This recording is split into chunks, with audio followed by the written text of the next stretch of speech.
My brother secretly stole nearly $50,000 from our elderly mother to fund a luxury love nest for his mistress. Then brought that same mistress to our family Thanksgiving and publicly mocked my wife. He thought he was untouchable. So, my wife silently slid her phone across the table to his pregnant wife, exposing his double life, and we spent the next 2 months systematically dismantling his career, his marriage, and his freedom. It was 4:52 inches the afternoon, exactly 40 minutes into my mother's notoriously dry turkey and the second bottle of cheap Malbec, when my brother, Simon, leaned back in his oak dining chair. He laughed at a joke only he seemed to find funny, then announced to the entire table that my wife's interior design business was basically just a Pinterest board with an overpriced invoice stapled to it. A few people chuckled nervously. My mother, Evelyn, laughed out of sheer habit, desperate to keep the peace. I didn't laugh. I didn't say a word, because I was too busy watching my wife's face do something I had never, in our 7 years of marriage, seen it do before. It wasn't hurt. It wasn't anger. It was something much colder, a sudden, sharp snap of recognition. It was the exact look of someone watching a puzzle piece finally slide into a very ugly picture. Maya didn't yell. She didn't defend her business. She simply reached into the pocket of her knitted cardigan, unlocked her phone beneath the edge of the table, and tapped the screen for about 40 seconds while the conversation moved on without her. Then, she stood up. She walked slowly around the back of the dining chairs, didn't ask anyone to scoot in, and placed her phone face up directly in front of Chloe. Chloe is Simon's wife. She was 7 months pregnant with their first child, currently halfway through a second helping of my mother's cornbread stuffing. The phone screen was lit up brightly, displaying some kind of PDF document. "You should probably look at that before dessert," was all Maya said. Her voice was completely hollow. Then she walked back to her seat, sat down, picked up her fork, and went back to eating her green beans as if she hadn't just dropped a nuclear bomb on the table. Nobody understood what was on that screen. Not Chloe, who was squinting down at the glowing rectangle in absolute confusion. Not my mother. Not even me. But I knew Maya. Maya is a loud, expressive person. If you hurt her, she tells you within the hour, hands waving, voice raised, and then she moves on. Seeing her go completely dead silent sent a chill down my spine. I knew right then that whatever was on that screen had nothing to do with the Pinterest joke, and that this Thanksgiving was about to end in a way none of us could have ever predicted. Maya had built her design studio, Horizon Design, out of our tiny spare bedroom 5 years ago. She grew it from nothing into a legitimate, thriving firm. She had 14 regular clients, a part-time assistant she paid out of her own pocket before the business was even profitable, and a work ethic that made me look lazy. Simon, on the other hand, is 4 years older than me, and he has always been the golden boy.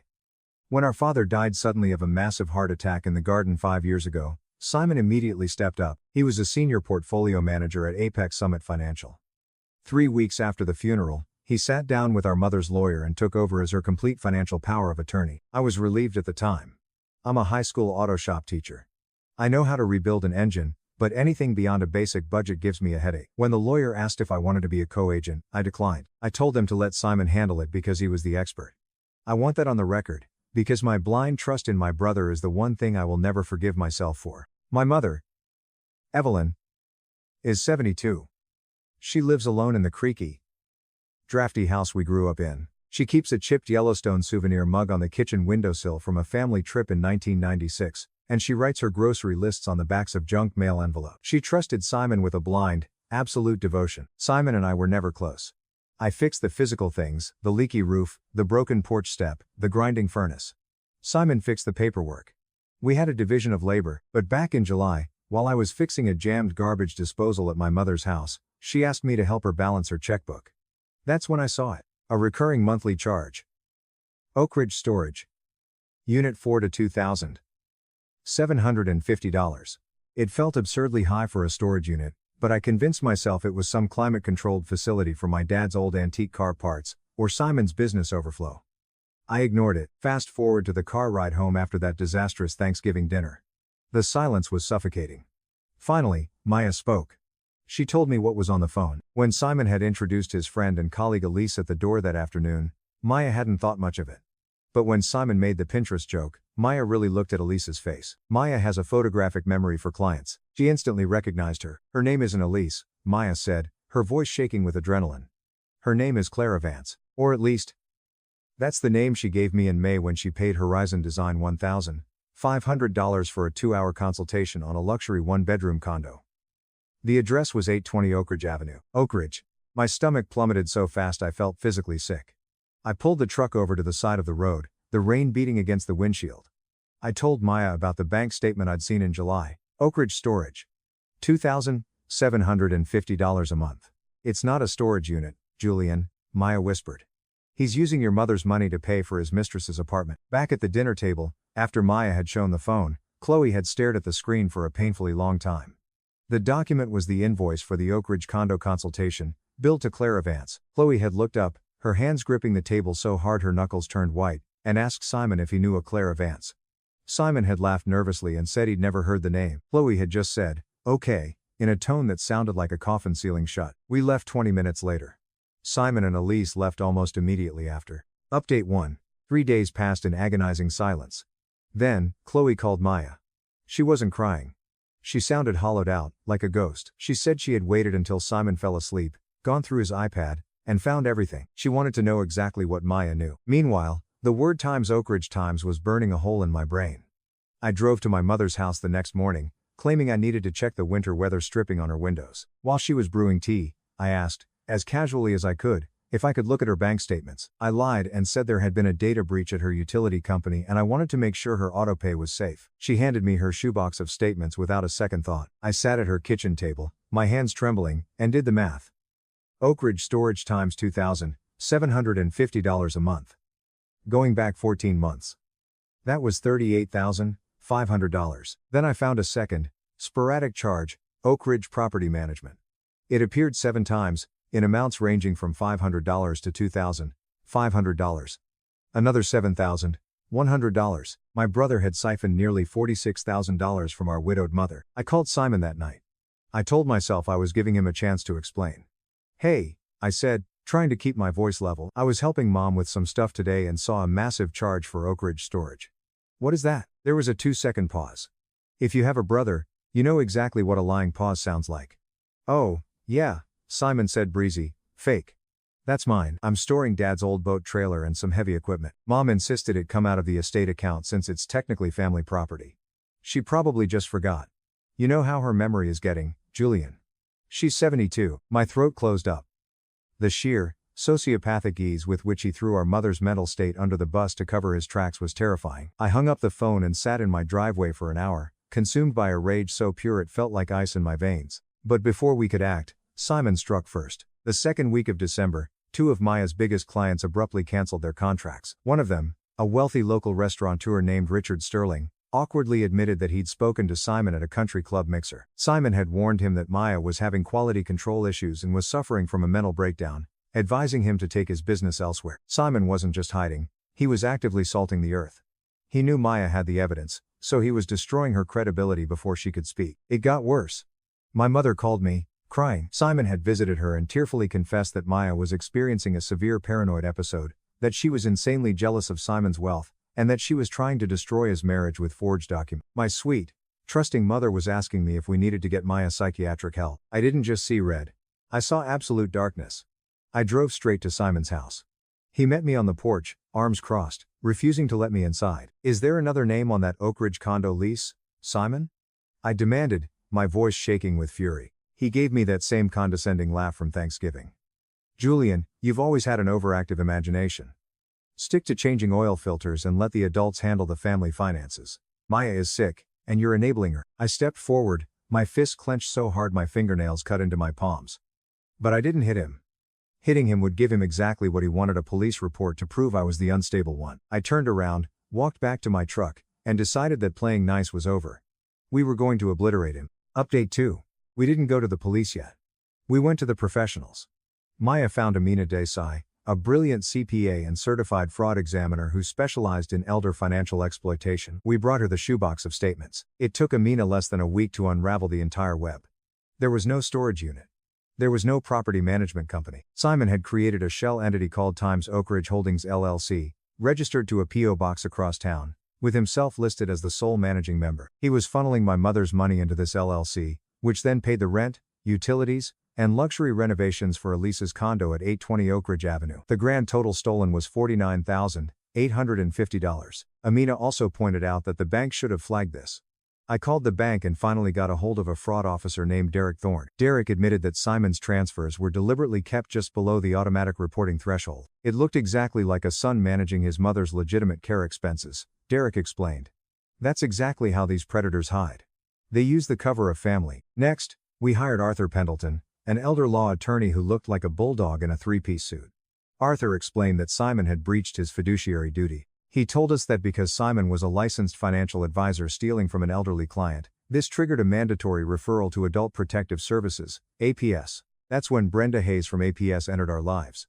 She sat with my mother for 2 hours. I sat in the hallway, listening to my mother softly weeping as the reality of her golden child's betrayal finally shattered her world. When Brenda came out, her face was grim.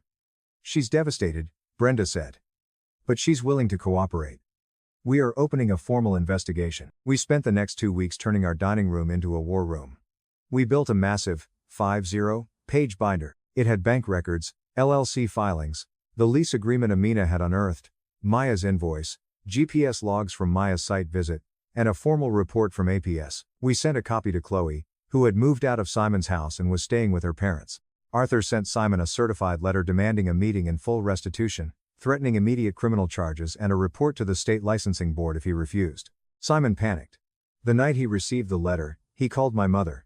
He screamed at her. He told her I was manipulating her, that I was trying to steal my inheritance early, and that if she didn't fire Arthur immediately, she would never see her grandchild.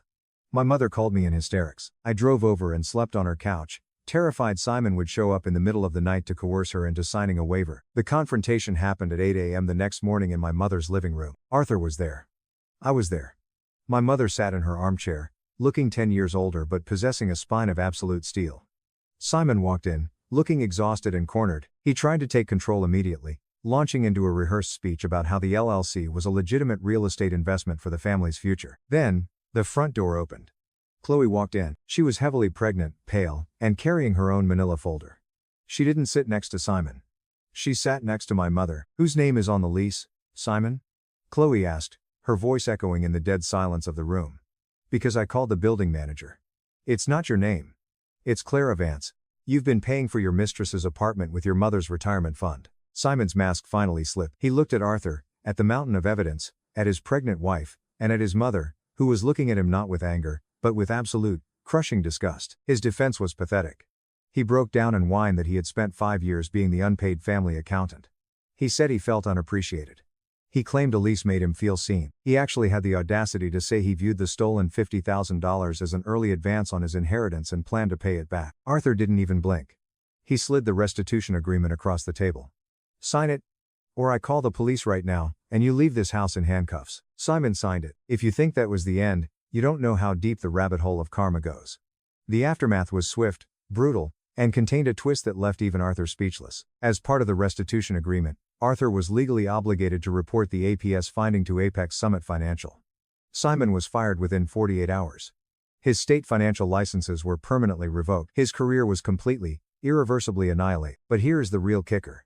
Here is the mind-blowing reality of who Simon threw his entire life away for. When Simon was fired, his company accounts were frozen. In a panic, he drove to the Oak Ridge condo to find Elise. Clara. He needed a place to stay because Chloe had officially filed for divorce and locked him out of their house. When Simon arrived at the condo, it was completely empty. It turned out, Elise wasn't just a mistress. She was a professional grifter. When Amina, our forensic accountant, dug deeper into the Oak Ridge Holdings LLC, she found something we had missed. Simon had set up the LLC, but he had given Elise full signatory authority on the accounts so she could pay the contractors for the renovations. There were no renovations. Elise had taken the remaining cash from the LLC, applied for a massive $120,000 line of credit in Simon's name using the LLC as collateral, drained every single penny into an offshore account, and vanished into thin air. The interior design consultation she hired Maya for was just a front to make the apartment look legitimate to the property managers before she illegally sublet it to 3 college students for cash.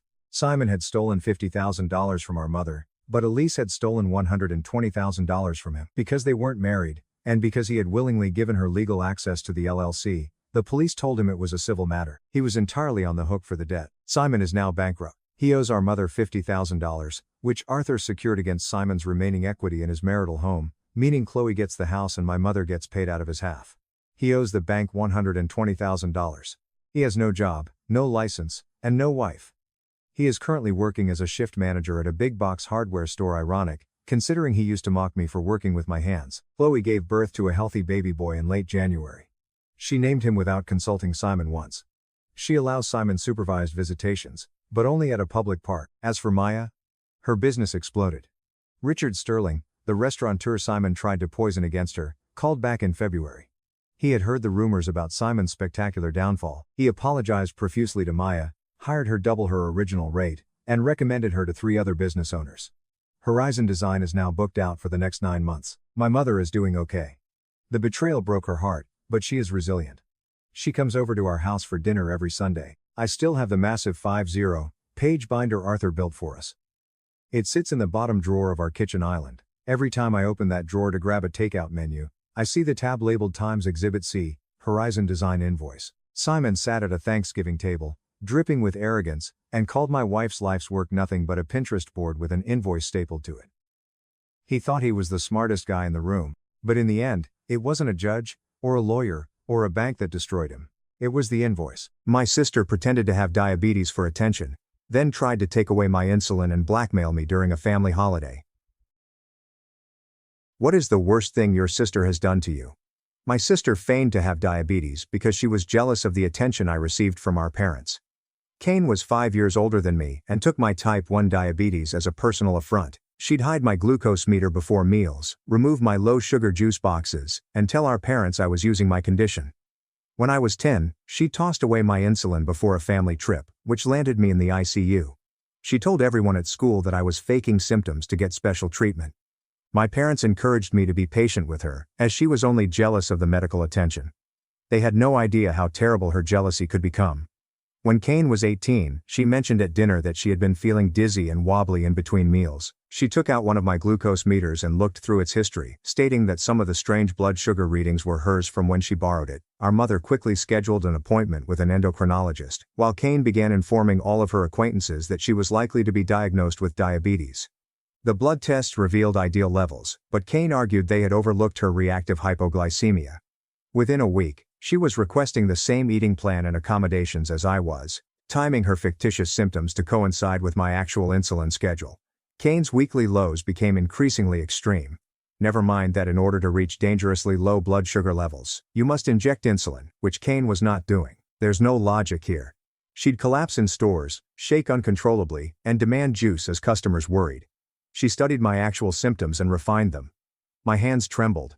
I was confused due to low blood sugar, and my speech slurred when my glucose dropped too quickly. She'd timing her phony episodes for maximum attention, even feigning a major crash at my birthday party, convulsing on the floor until someone handed her cake. The paramedics that arrived found normal blood sugar levels, but she claimed the meter was broken. Our parents paid thousands of dollars on specialists who found nothing wrong. Kane joined diabetes support forums, promoted disinformation to true diabetics, and then concluded that her low blood sugars without injecting insulin were due to close exposure to my insulin. She demanded separate refrigerators. She'd wake our parents up at 3 a.m., citing dangerous lows, forcing them to prepare her food while I dealt with my actual nightly blood sugar issues alone, because I'm not a newborn. The truth ultimately came out on Thanksgiving. Kane was in her customary dramatic low when our cousin, who was visiting from out of state, recounted seeing her consume a large candy stash in her room an hour before. Kane froze mid-shake. Our aunt, who was a nurse, took Kane's diabetes meter and tested her right away. Her blood sugar was 95, which is absolutely acceptable. Everyone stared at her, and the shaking stopped immediately. She attempted to claim that the candy was a therapy for an earlier low, but our aunt tested her again 10 minutes later. Still 95. No diabetic's blood sugar remains so stable after consuming candy. Our parents looked through her room that night and discovered her diary, in which she revealed everything.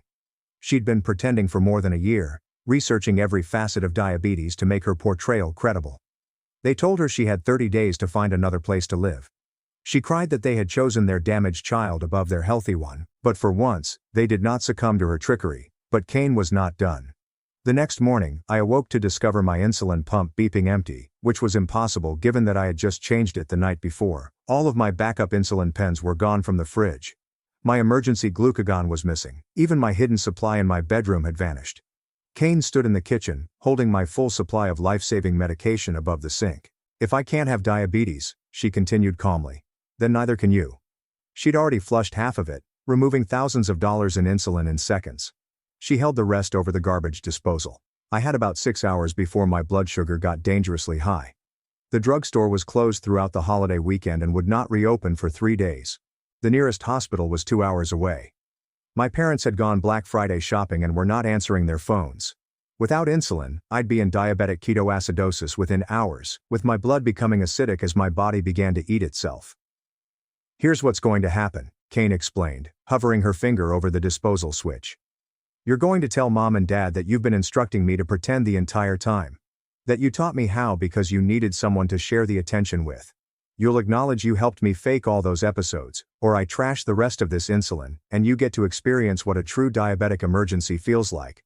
My blood sugar was already increasing.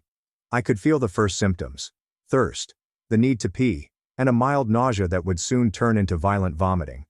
Without insulin, I could go into a coma before my parents arrived home. I'd die in this kitchen with Kane watching. She grinned when she noticed me performing the arithmetic in my brain, calculating how long I had. "Choose quickly," she whispered, pointing the vials toward the sink. "Your blood sugar is already rising. How high can it go before your organs shut down?" I looked at the vials in her hand, my mind racing with possibilities. The disposal buzzed beneath them, preparing to destroy my only hope of existence. My throat was already becoming dry, indicating that my blood sugar was rising above 200.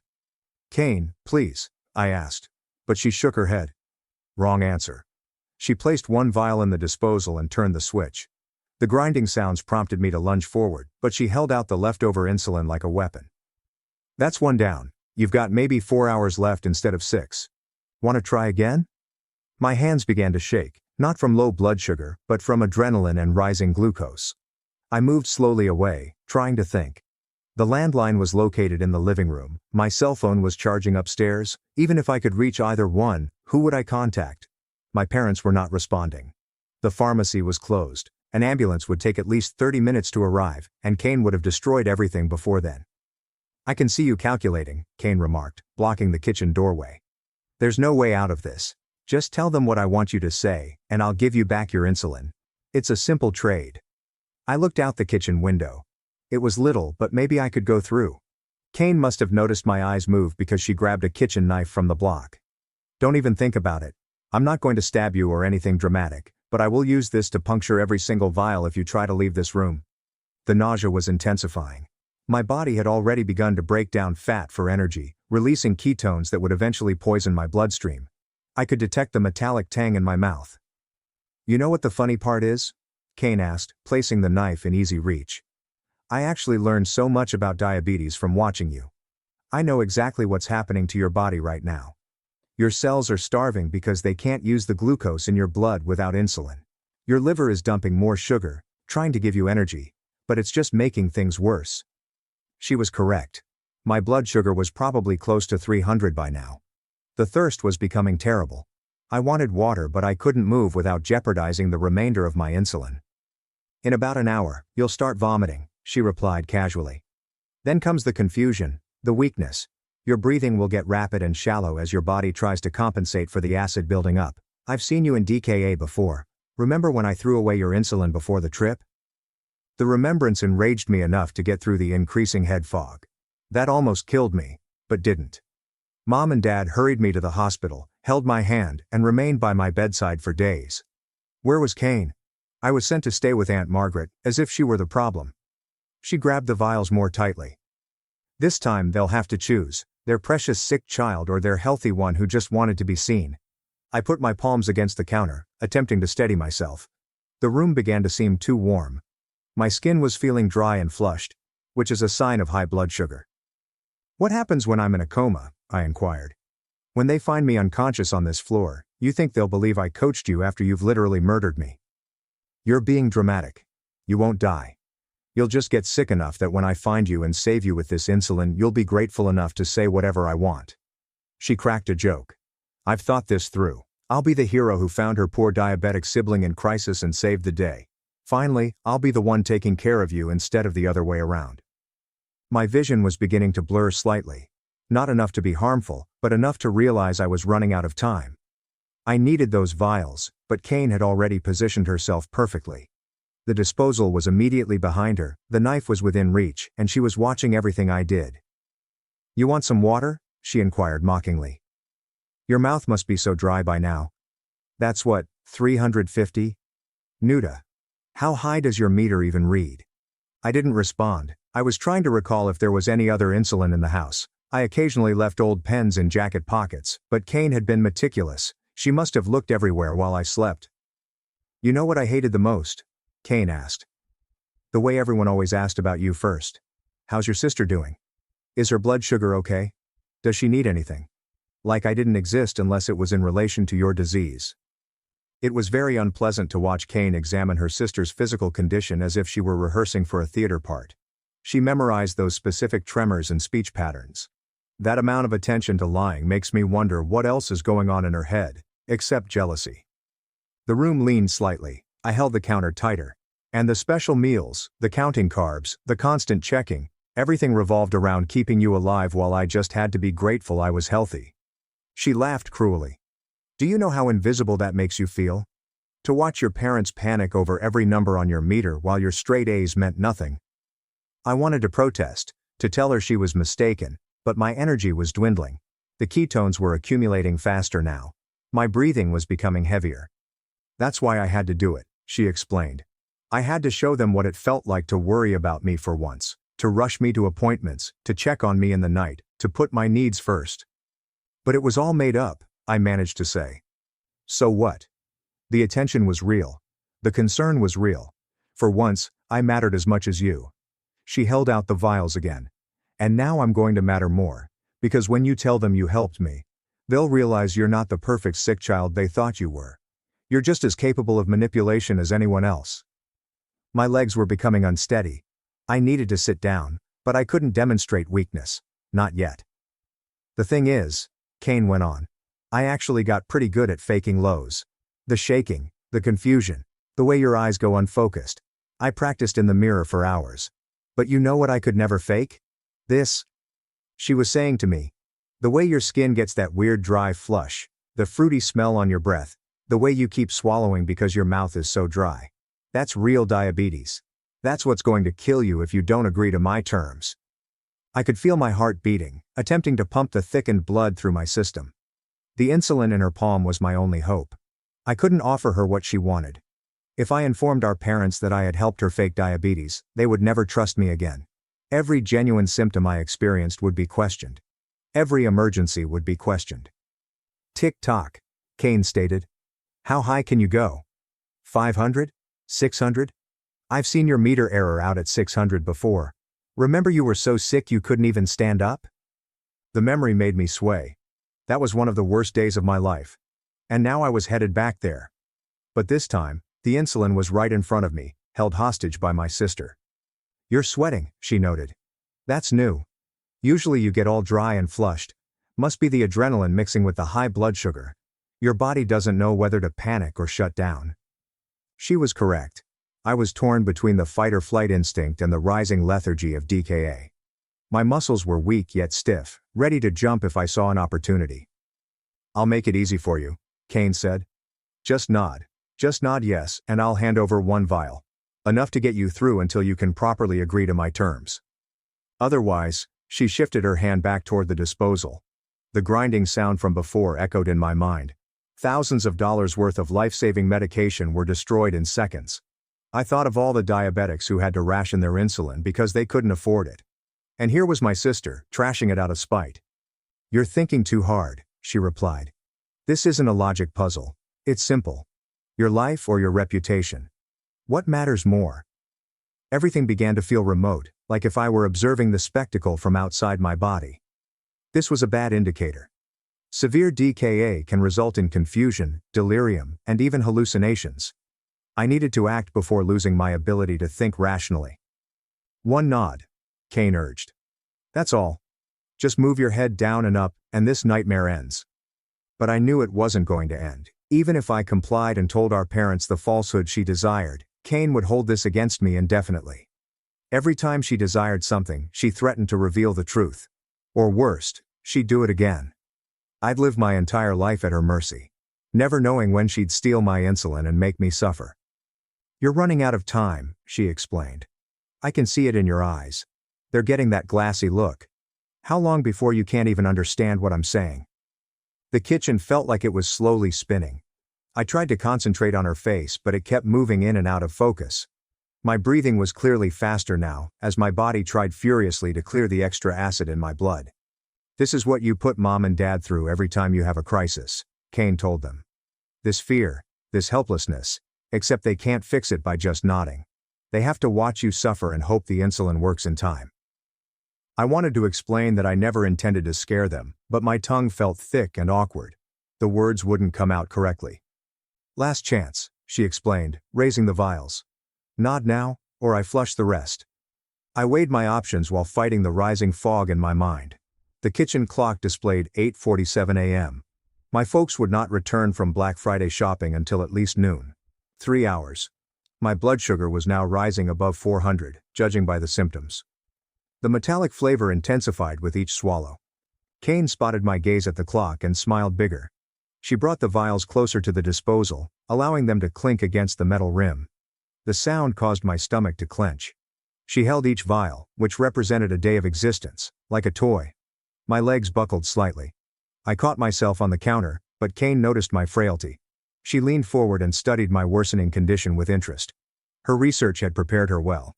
She knew exactly what was going on inside my body. The need for water grew tremendous. My tongue was trapped on the roof of my mouth. I attempted to wet my lips, but there was no saliva remaining. Kane noticed this as well. She approached the cupboard, took out a glass, and filled it with cold water from the faucet. She sipped carefully and kept eye contact the entire time. "I've made a decision." Lunging was no longer an option. My reactions were too slow, and my muscles had already weakened from thirst. But I was still able to think, at least for now. I nodded once, just enough for her to notice. Kane's eyes shone with triumph. She placed down the water glass and picked up a vial, inspecting it like a prize. Then she shook her head, laughing. The vial returned with the others. She stated that simply nodding wasn't enough. She asked to hear me practice the story beforehand. Every detail had to be right, including how I allegedly taught her to fake symptoms, how we planned it together, and how I assisted her in researching diabetes to make her performance credible. She wanted me to rehearse until everything sounded natural. My eyesight swirled. The kitchen tiles beneath my feet appeared to ripple. I held the counter tighter, my claws sinking into the laminate. The struggle to stand was becoming tremendous.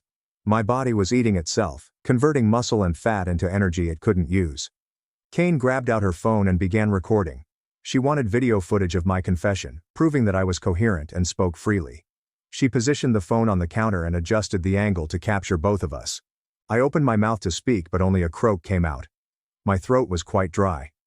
Kane breathed deeply and slid the water glass across the countertop. I grabbed it desperately, swallowing the entire contents. The relief lasted only a moment. Within seconds, the thirst had returned, worse than before. She demanded that I start talking.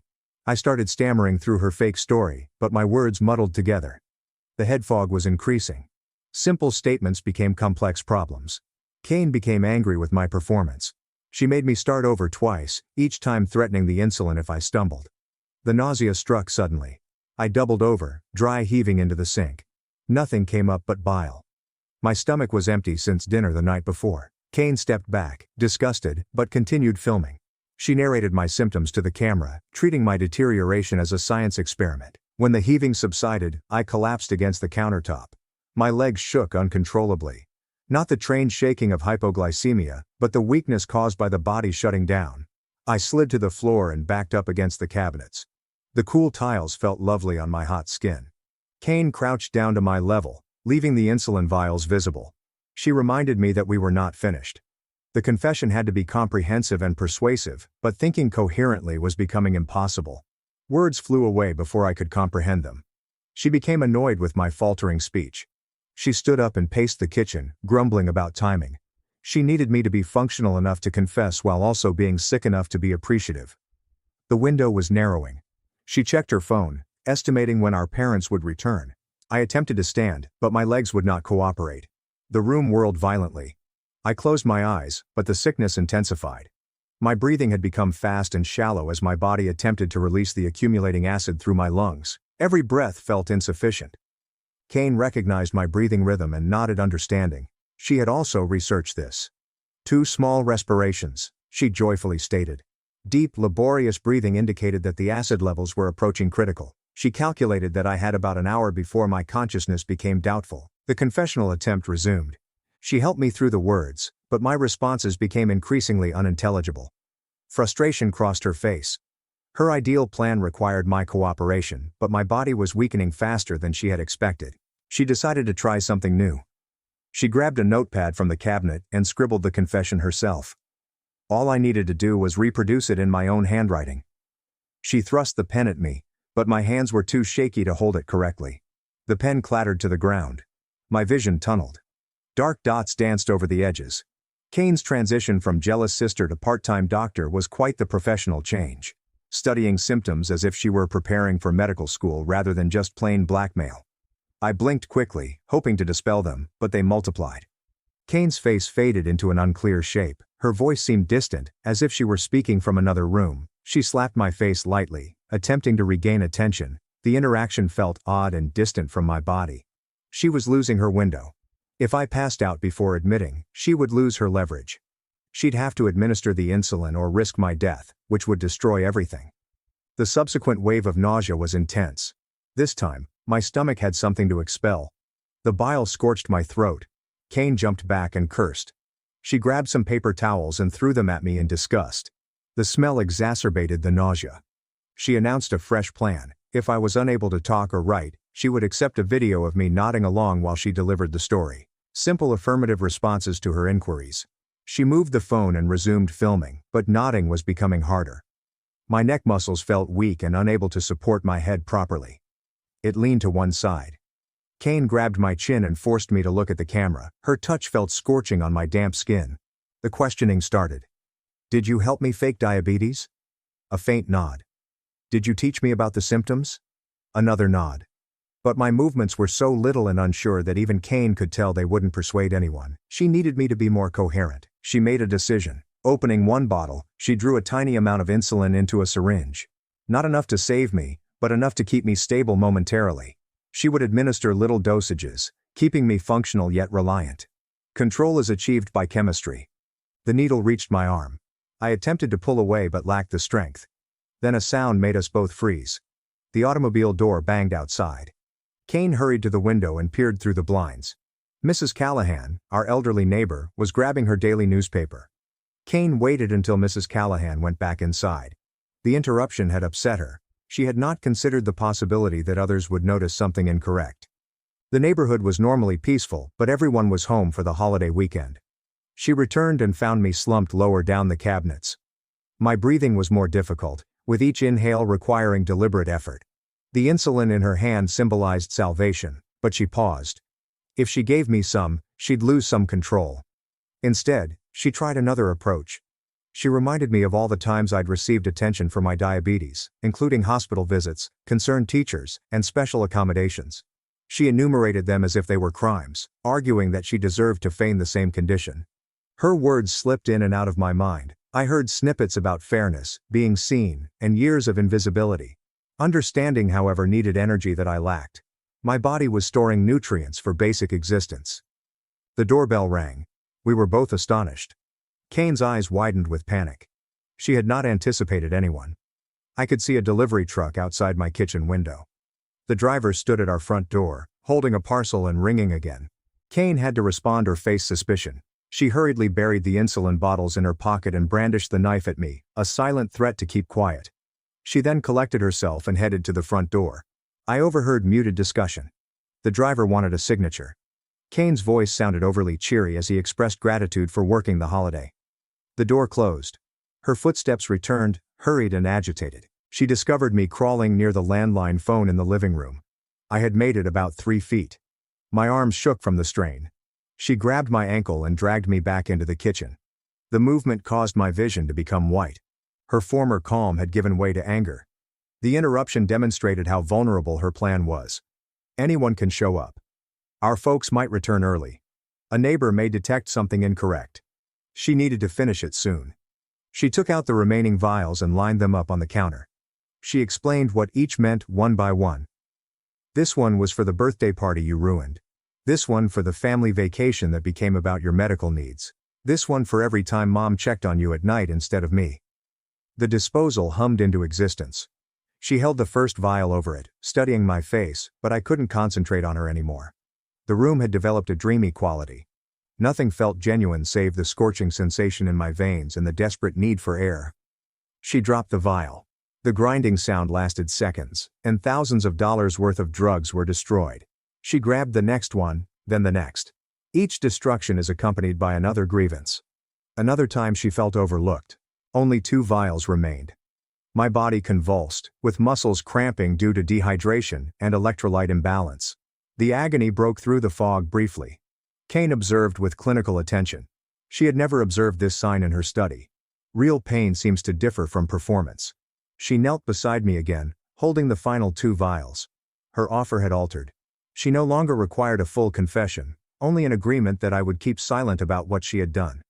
Allow her to tell any story she wants. In exchange, I would receive enough insulin to survive. I attempted to process her words, but they scattered like smoke. My brain was starving for glucose, which it couldn't obtain. Neural circuits misfired. Reality was fragmented into separate moments. Kane's face, the vials, the knife, the ticking clock. She grabbed my shoulders and shook me. My head slumped, uselessly. She was losing me, and she realized it. Her carefully timed scheme was unraveling. She hadn't realized how swiftly DKA progressed. How severe the body's collapse could be. A fresh sound. My phone is ringing upstairs. I assigned Mom a ringtone. It rang 4 times and went to voicemail. Kane's expression was one of genuine terror. If our parents were trying to reach us, they may get home early. She took a desperate decision. She drew insulin from 1 vial and produced the right amount. Not the modest amount from before, but enough to be useful. She would give me this shot, stabilize me, and then compel the agreement once I was coherent. The needle plunged into my arm, allowing cold insulin to enter dying tissue. It would take some time, perhaps 20 minutes, to see any improvement. Kane sat back and waited, retaining the final vial as insurance. However, she had made another calculation error. The doorbell rang once again. This time the voice calling through the door was familiar. Mrs. Callahan inquired whether everything was okay. She had noticed the delivery driver go fast. We noticed our parents' automobile was gone. I'm worried about us being alone. Kane froze. Mrs. Callahan was a persistent neighbor who cooked cookies and kept an eye on everyone. She would not depart easily. Her voice carried through the door, noting that she had brought leftover pie from Thanksgiving. I tried to shout out but could only utter a feeble whimper. Kane slapped her hand over my mouth, her fists sweating from fright. Mrs. Callahan knocked again, more forcefully this time.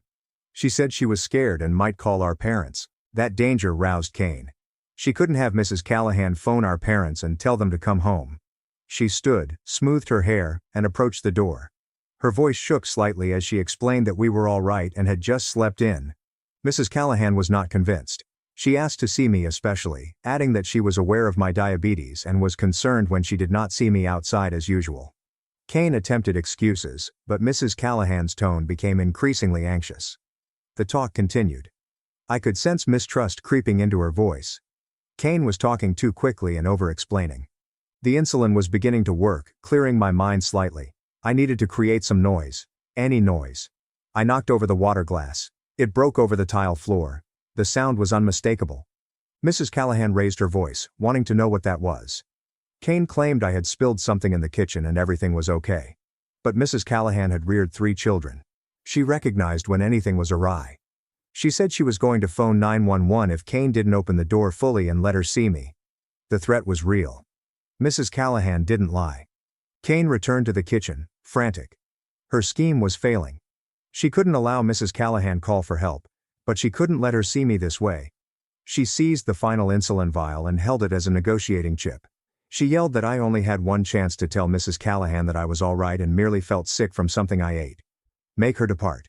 If I said anything else, she'd destroy the final vial and flee before help arrived. I'd be left explaining everything while dying. The insulin was functioning slowly. My thoughts became less fragmented, but my body remained weak. Mrs. Callahan threatened to use the spare key she had for emergencies. Our parents had given it to her years before. Kane helped me to my feet, supporting the majority of my weight. We stumbled to the front door together. She hissed final threats into my ear. One incorrect word, and the last vial would be gone. She would allege that I had destroyed my own insulin in a fit of rage. The door opened partially. Mrs. Callahan's anxious expression appeared in the gap. Her gaze quickly fell on mine. taking in my pale skin, heavy breathing, and obvious anguish. Her face hardened with concern. I opened my mouth. The words that came out astounded everyone, including myself. I asked Mrs. Callahan if she still had any of the special tea from her garden that helped with nausea. My voice was feeble but clear enough. Mrs. Callahan's eyes narrowed. She has known me since I was 5. She knew I despised tea, particularly her harsh herbal concoctions, but she played along, claiming she'd go grab some right now. She'd be back in 5 minutes. Kane attempted to close the door, relieved, but Mrs. Callahan's foot prevented it. She looked at me and asked if I had lately checked my blood sugar. A simple inquiry, yet full with importance. She recognized the indicators of a diabetic crisis. Mrs. Callahan arriving with a pie and sleuthing talents is like watching someone's grandmother transform into Sherlock Holmes. She recognizes the "we're fine" voice from 3 blocks away. I nodded, pretended everything was all right, but my hand moved to my pocket, where I normally kept my glucose meter. The motion was slight, but deliberate. The pocket is empty. No meter. Mrs. Callahan's expression changed. She understood. She stated loudly that she would get the tea and contact my parents to inform them that I was not feeling well. Kane objected, but Mrs. Callahan was already walking away at a faster pace than her 70 years should allow. She felt something was very wrong. Kane slammed the door. Rage replaced her previous calculation. Everything was coming apart.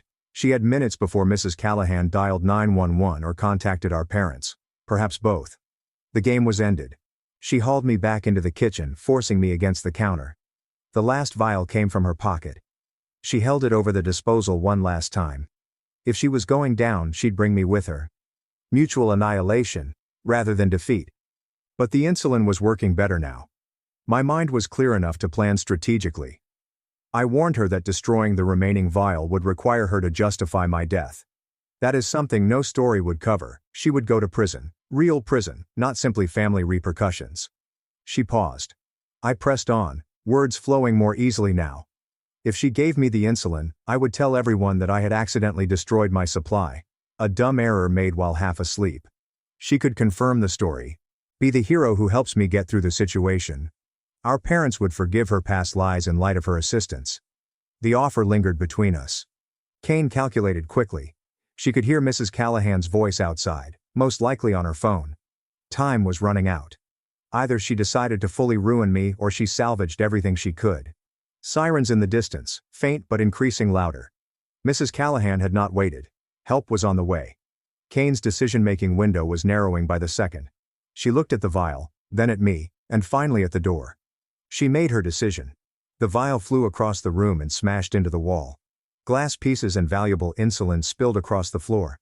The last vestige of my salvation was shattered in an act of spite. Kane smiled coldly. If she couldn't win, neither would we. But I grinned back. Because during our tussle, while she was preoccupied by Mrs. Callahan, I did something she didn't notice. The syringe she had used earlier, the one with a partial dose, had rolled beneath the counter. I grabbed it as she tugged me towards the door. There was still insulin within it.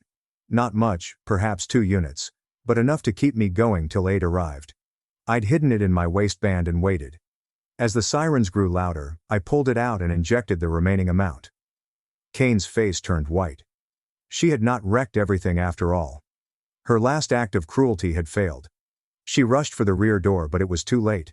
Red and blue lights were already flashing in the windows. Mrs. Callahan gave them our address. Mrs. Callahan followed the paramedics through the front door, holding her spare key. They discovered me on the kitchen floor, conscious but weak, surrounded by broken glass and ruined medical supplies. Kane stood motionless near the back door, torn between running and facing punishment. The following few minutes passed quickly, paramedics checking vital signs, establishing IV lines, and delivering emergency dextrose. Police officers arrive and take in the scene. Mrs. Callahan explained what she had witnessed. Kane attempted to spin stories that collapsed upon basic examination. My blood sugar levels gradually returned to normal. The immediate danger was past, but I would still need hospital supervision. As they carried me onto a gurney, I overheard Kane inform detectives that I had destroyed my own insulin during an argument. But the facts revealed a different story. The knife she'd threatened me with was still on the counter. She'd shot a video on her phone of my deteriorating state and her demands. The wreckage in the kitchen, including glass shards with insulin residue, presented a clear picture of what had happened. Our parents arrived as the ambulance was about to leave.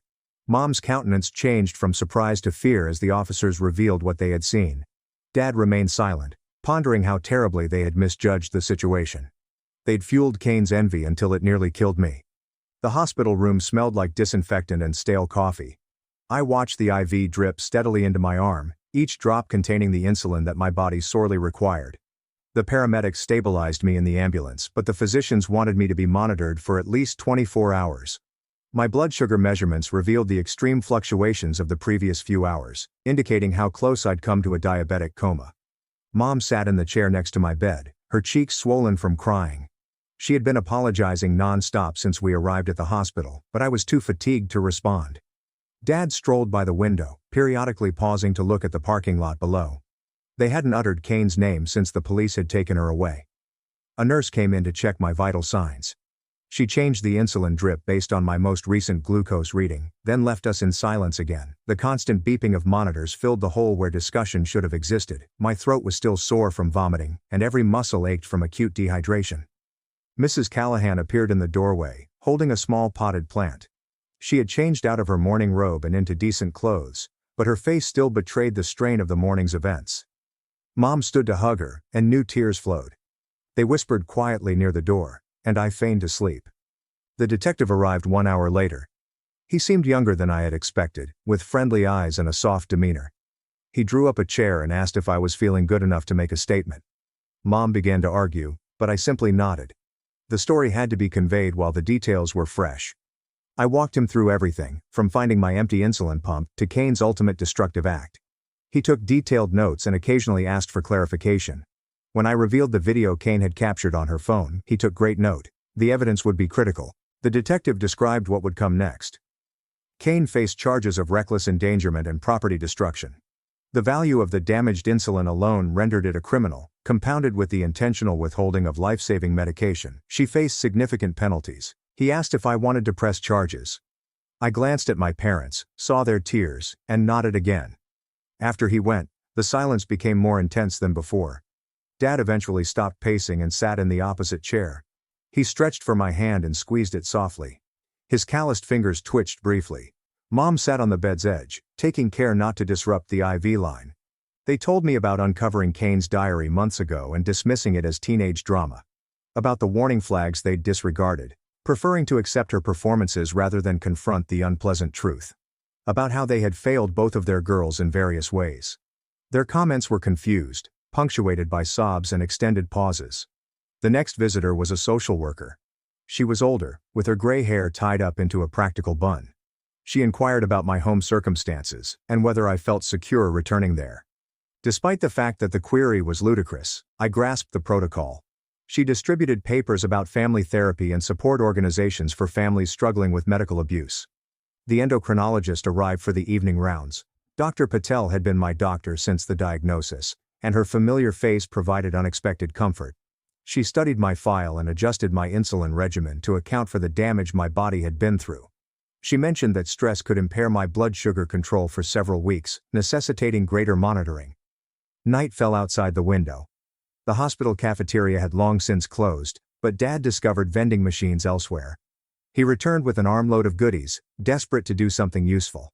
I managed to eat a few crackers, my stomach still upset from the day's events. Mom's phone rang continuously. Family relatives had heard that anything was awry. She stepped into the corridor to answer calls, her voice muffled by the door.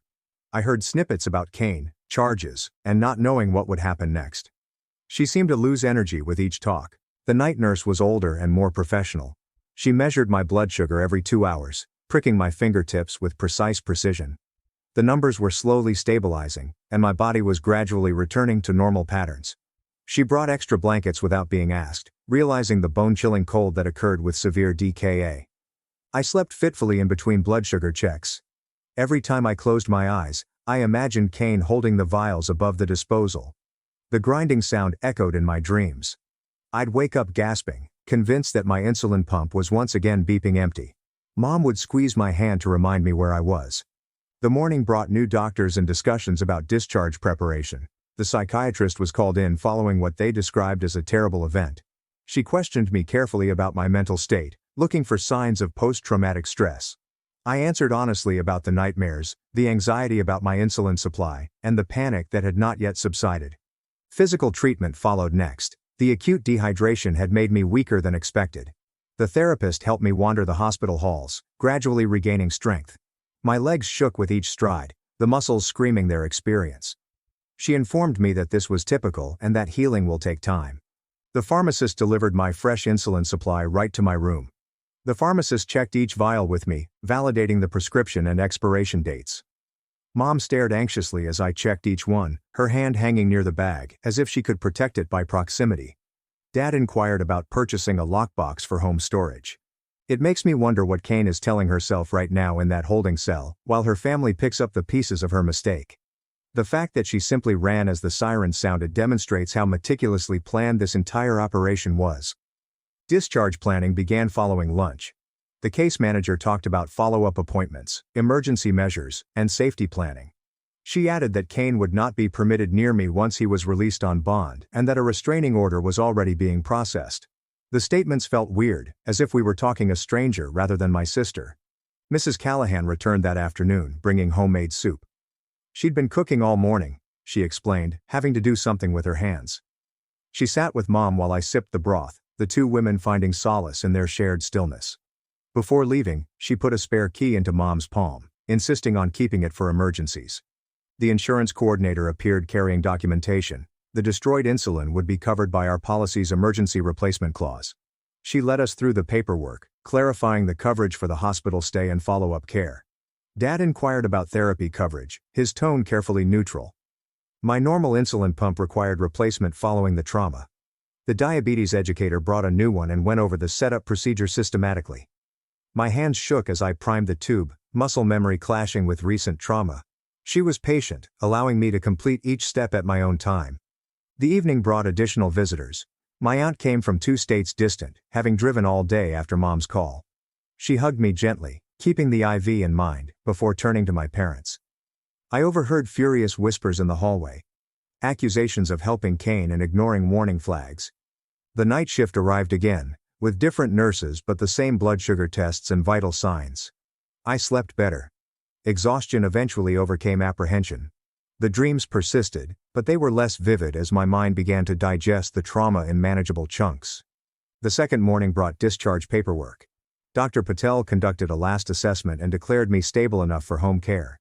She modified my insulin ratios again to account for the stress hormones that were still flooding my system. She planned follow-up sessions for the following week, intending to closely monitor my recuperation. The discharge nurse ran through a thorough checklist. Medication verification, follow-up appointments confirmed, and emergency contact information updated. She asked me to demonstrate making up insulin and monitoring my blood sugar. Standard practice, but suddenly imbued with new significance. Mom studied each movement as if she were memorizing the processes. Dad had brought fresh clothing from home. It seemed unusual to get dressed after 2 days in a hospital robe. My jeans hung loose, since dehydration had taken away water weight. The simple effort of lacing my shoes left me breathless, as my body was still recovering from its ordeal. Despite my concerns, the wheelchair ride to the exit was necessary under hospital protocol. Dad turned the car around as Mom gathered the piled belongings: flowers from relatives, get-well cards from neighbors who had heard the news, and unread booklets for family counseling. Except for the radio, which played quietly, the drive home was silent. I sat in the back seat, watching familiar streets pass by. Everything looked the same, yet it felt strange, as if I had returned to a foreign nation. Mom kept turning to check on me, her seatbelt tightening with each movement.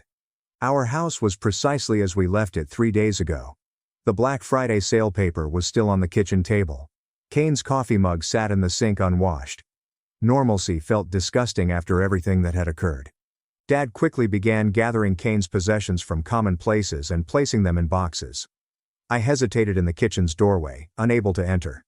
The broken glass had been cleaned up, and the insulin residue had been mopped away, but I could still see everything: the counter where I'd grasped for support, the sink where I'd vomited, and the spot where I fainted.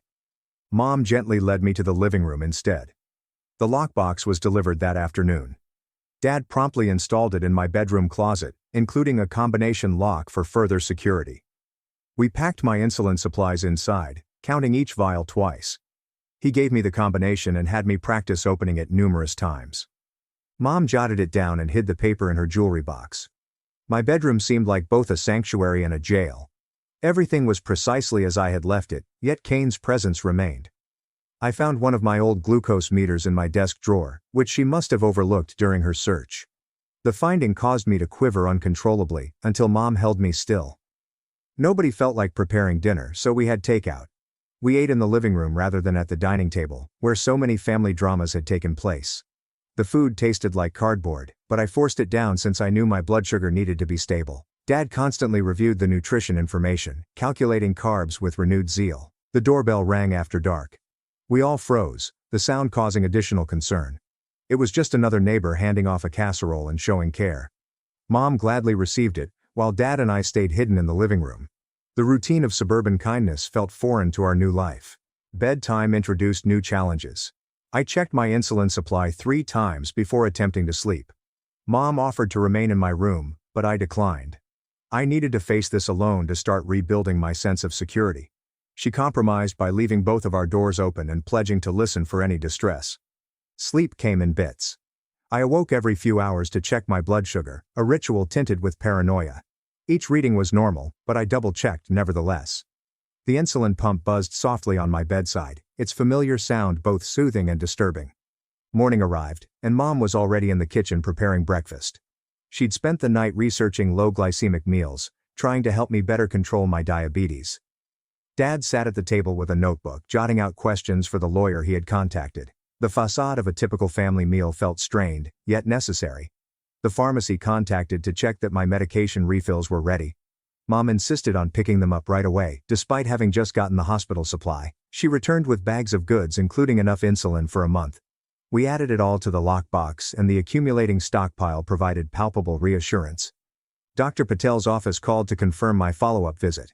The receptionist indicated that they had scheduled extra time to the appointment because they knew this would be more than just standard diabetes control. Mom marked it on 3 different calendars. Her anxiousness manifested as over-preparation. I spent the afternoon incessantly checking my blood sugar. Every minor indication caused panic. Was I thirsty due to elevated blood sugar or dehydration? Did my hands shake due to low blood sugar or leftover trauma? Mom eventually buried my additional test strips, confining me to the specified checking schedule. The detective called with updates. Kane had posted bail but was living with a friend across town. The restraining order was officially in effect. He stated that the prosecution was taking the matter seriously due to the life-threatening nature of her activities.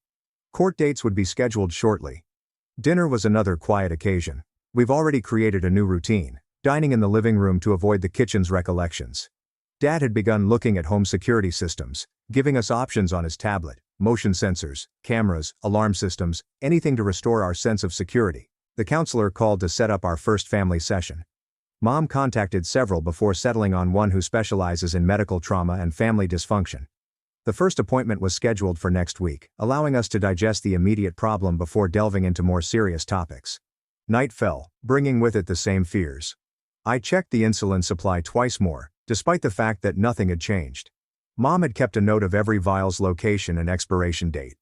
Dad installed a baby monitor in my room, explaining it was only temporary, until everything felt normal again.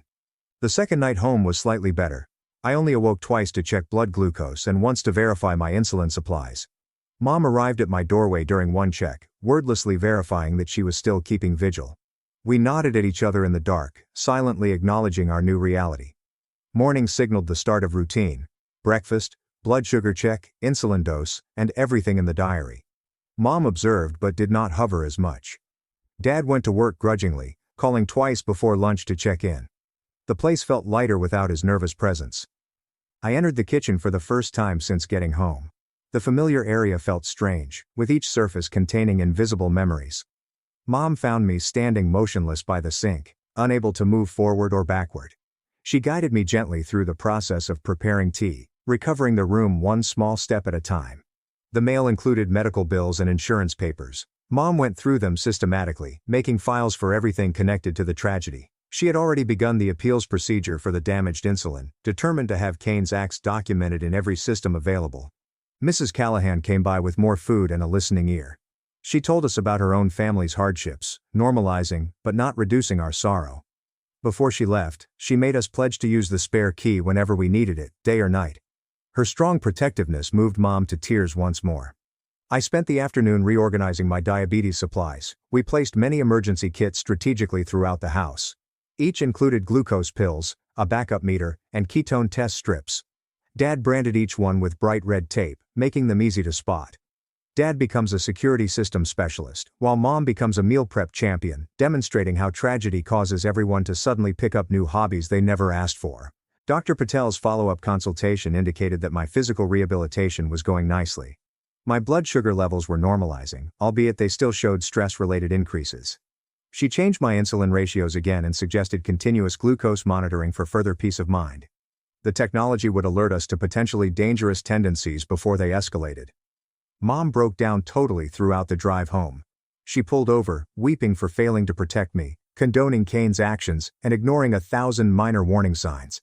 I held her hand while she grieved, and we both realized that healing would come in waves. Dad had dinner ready, having left work early to cook.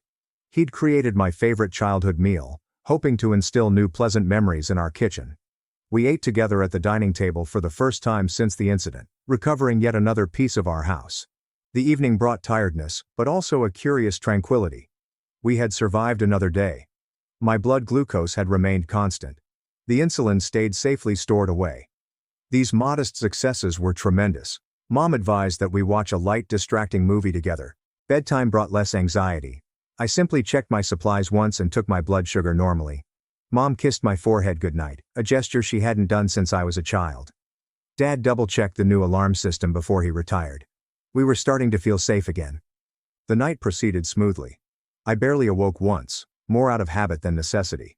My blood sugar was excellent, and my insulin pump was humming continuously. I lay in the dark, listening to the familiar noises of home, and felt something inside begin to unwind. The morning dawned with possibilities. The trauma would always be present, ingrained into our family's fabric. But we were learning to live with the wounds, creating new habits around them. Mom prepared breakfast without hovering. Dad departed for work with only one check-in call scheduled. I sat at the kitchen table, the exact place where it began, and took my morning insulin without hesitation. The simple action felt like recovering power. Mom looked at me across the table, hope returning to her eyes.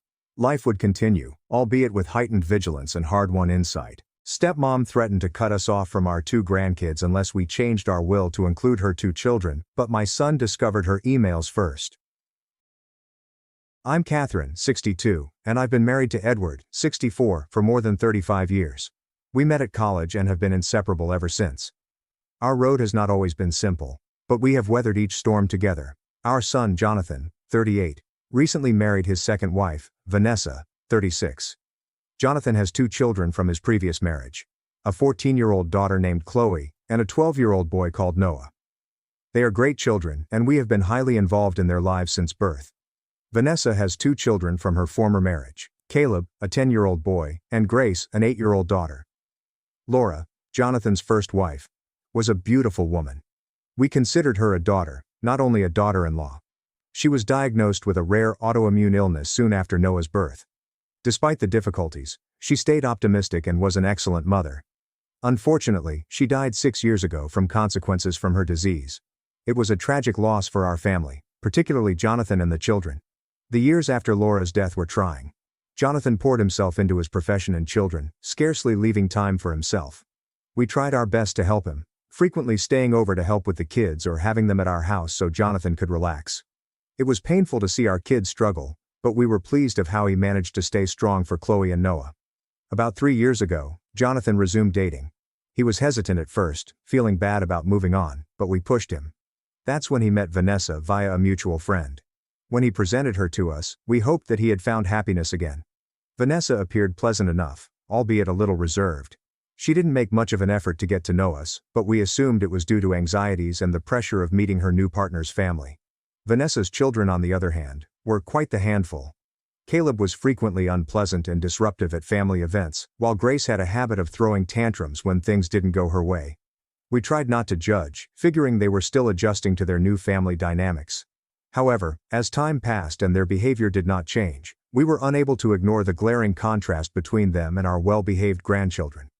Edward and I have been lucky enough to collect a significant amount of wealth over the years. Edward had a good banking profession, while I had a modest but profitable interior design business. We've always been fiscally responsible, investing carefully and living below our means. We have always intended to leave everything to Jonathan and our grandchildren, Chloe and Noah. We never considered putting Vanessa or her children in our will because we didn't know them well and didn't feel close to them. Vanessa requested a private meeting with Edward and me last week. Jonathan was on a business trip, so we thought she may be interested in discussing arrangements for his forthcoming birthday. We asked her over for tea, hoping to bond with our daughter-in-law. However, the debate took a surprising and unpleasant turn. Vanessa began by stating that she had overheard Jonathan and I discussing our will over the phone. It's true that I called Jonathan to discuss amending our will, since we had recently purchased some new property and wanted to make sure everything was in order. I was shocked Vanessa was listening in on the chat, but I said nothing. She then told us that Jonathan was unhappy with the current arrangement and wanted us to include Vanessa's children in the inheritance. According to her, Jonathan believed it was unjust to exclude them but was worried of appearing ungrateful if he brought it up himself. This struck me as weird, given that Jonathan has always been upfront and honest with us about everything. What stunned us even more was Vanessa's threat to limit our access to Chloe and Noah if we did not comply with her requests. She said it was all Jonathan's idea, and he wholeheartedly supported her viewpoint. The notion that our son would use his children as negotiating chips was entirely out of character, and plain ridiculous. Edward and I were stunned to silence. We have always had a tight relationship with Jonathan, and this did not seem like him at all. He's always been straightforward in his interactions with us, never hesitant to express his thoughts or worries. The idea of him employing Vanessa as a courier for something so significant seemed extremely implausible. Furthermore, the threat of keeping our grandchildren away from us was profoundly upsetting. Chloe and Noah have been an important part of our lives since their birth. We've been there for every milestone, school play, and sporting event. The thought of being cut off from them was painful. We didn't want to accuse Vanessa of lying openly, so we politely said we'd think about it and get back to her. As soon as she left, we called Jonathan to confirm her accusations. He was in the middle of a conference but stepped out to accept our call, hearing the desperation in our voices. When we told Jonathan about the conversation, he was astonished and outraged. He told us that he had never mentioned anything of the such and was shocked that Vanessa would go behind his back like this. He had no idea whence she got the impression that he was dissatisfied with our decision or that he wanted her children included. Jonathan immediately requested that we keep Chloe and Noah with us until he returned from his trip and could resolve things with Vanessa. We gladly accepted, and the kids have stayed with us ever since.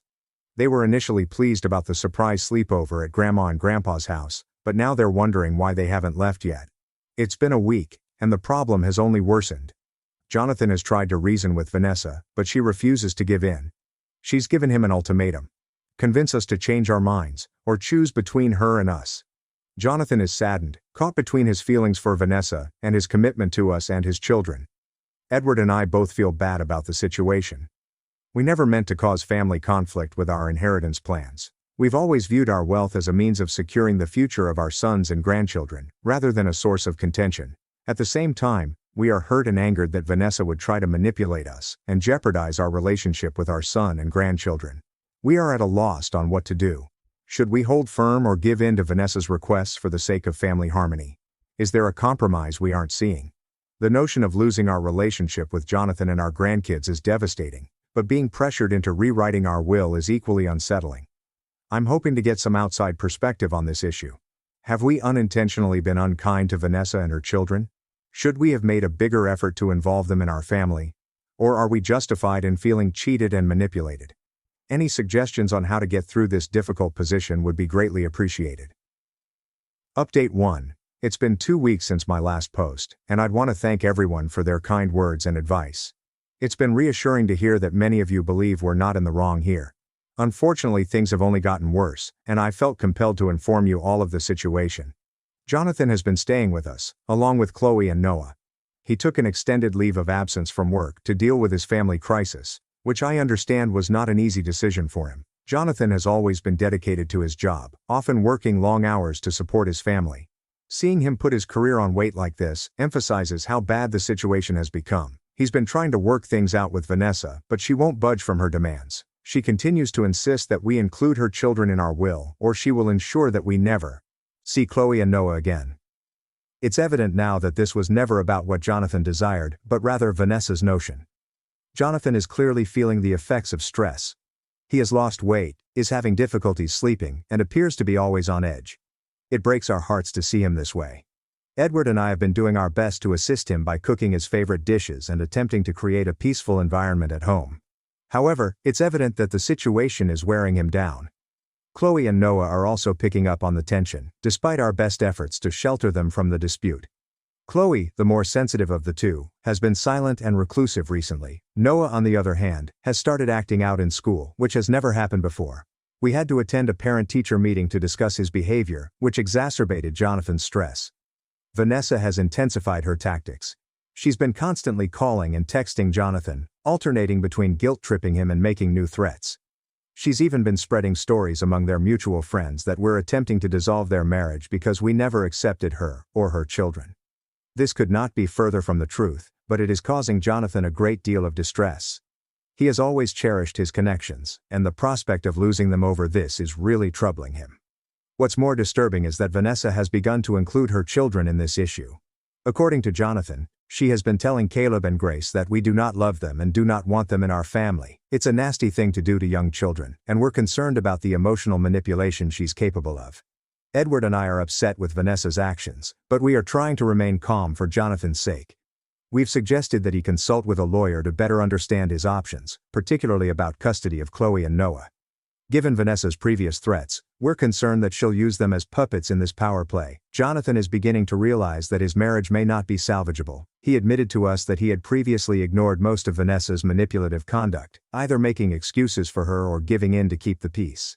This event has made him realize her actual nature. He told a story from early in their relationship that now appears like a red sign. Vanessa reportedly pressed him into purchasing an expensive car that they couldn't afford, arguing that it was vital to maintain appearances in their area. Jonathan gave in to avoid a fight, although it had strained their finances for months. Looking back, he recognizes it as the start of a pattern of manipulation that he had overlooked, due to his love for her.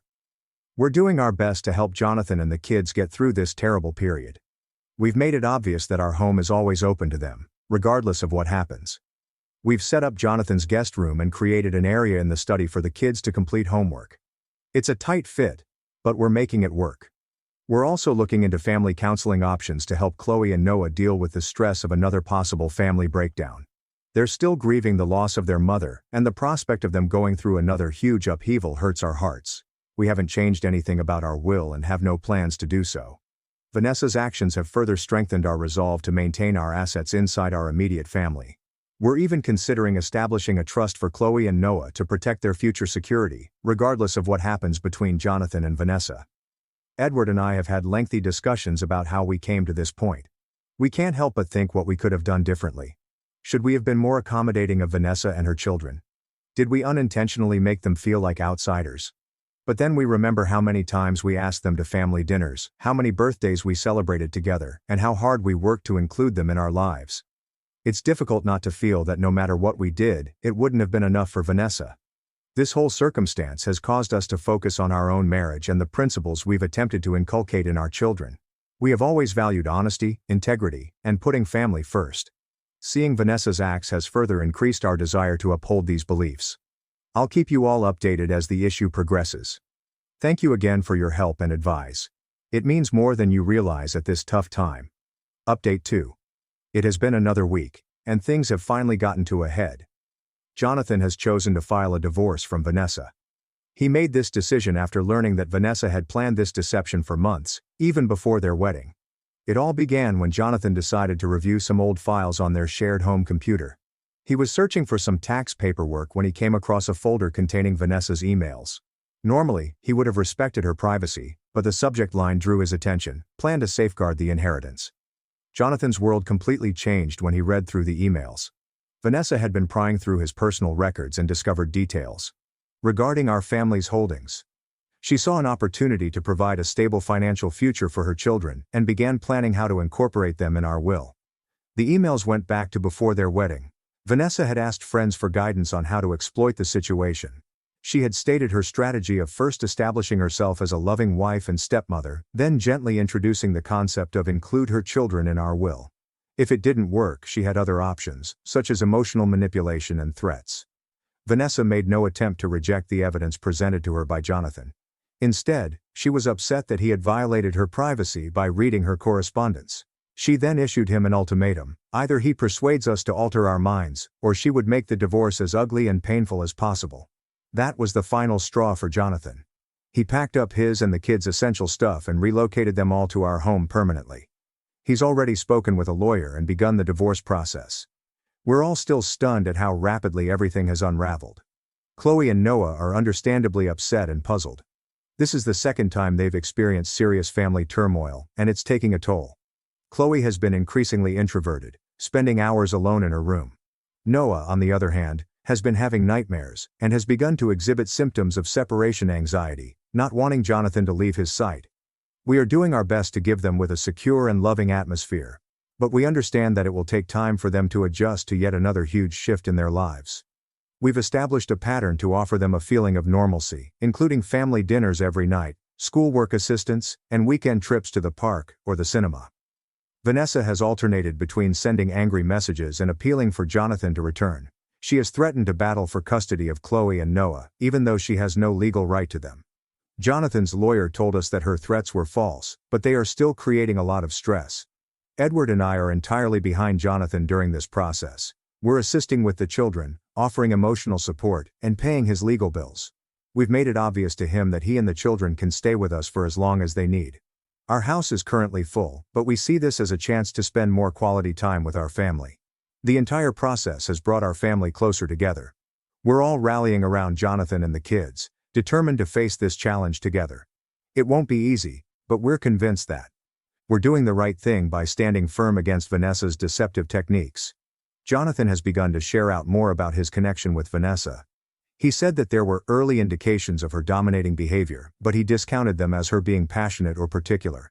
He regrets not recognizing these red signs for what they were, but we have convinced him that hindsight is 20/20 and he should not blame himself. We've also had some unpleasant discussions regarding Laura, Jonathan's late first wife.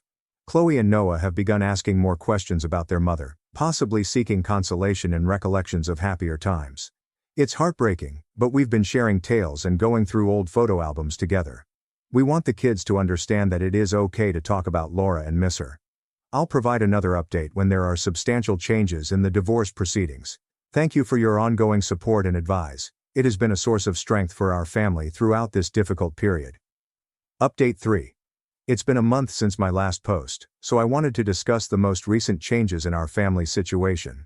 The divorce proceedings between Jonathan and Vanessa are well underway, and it has been a difficult time for everyone involved.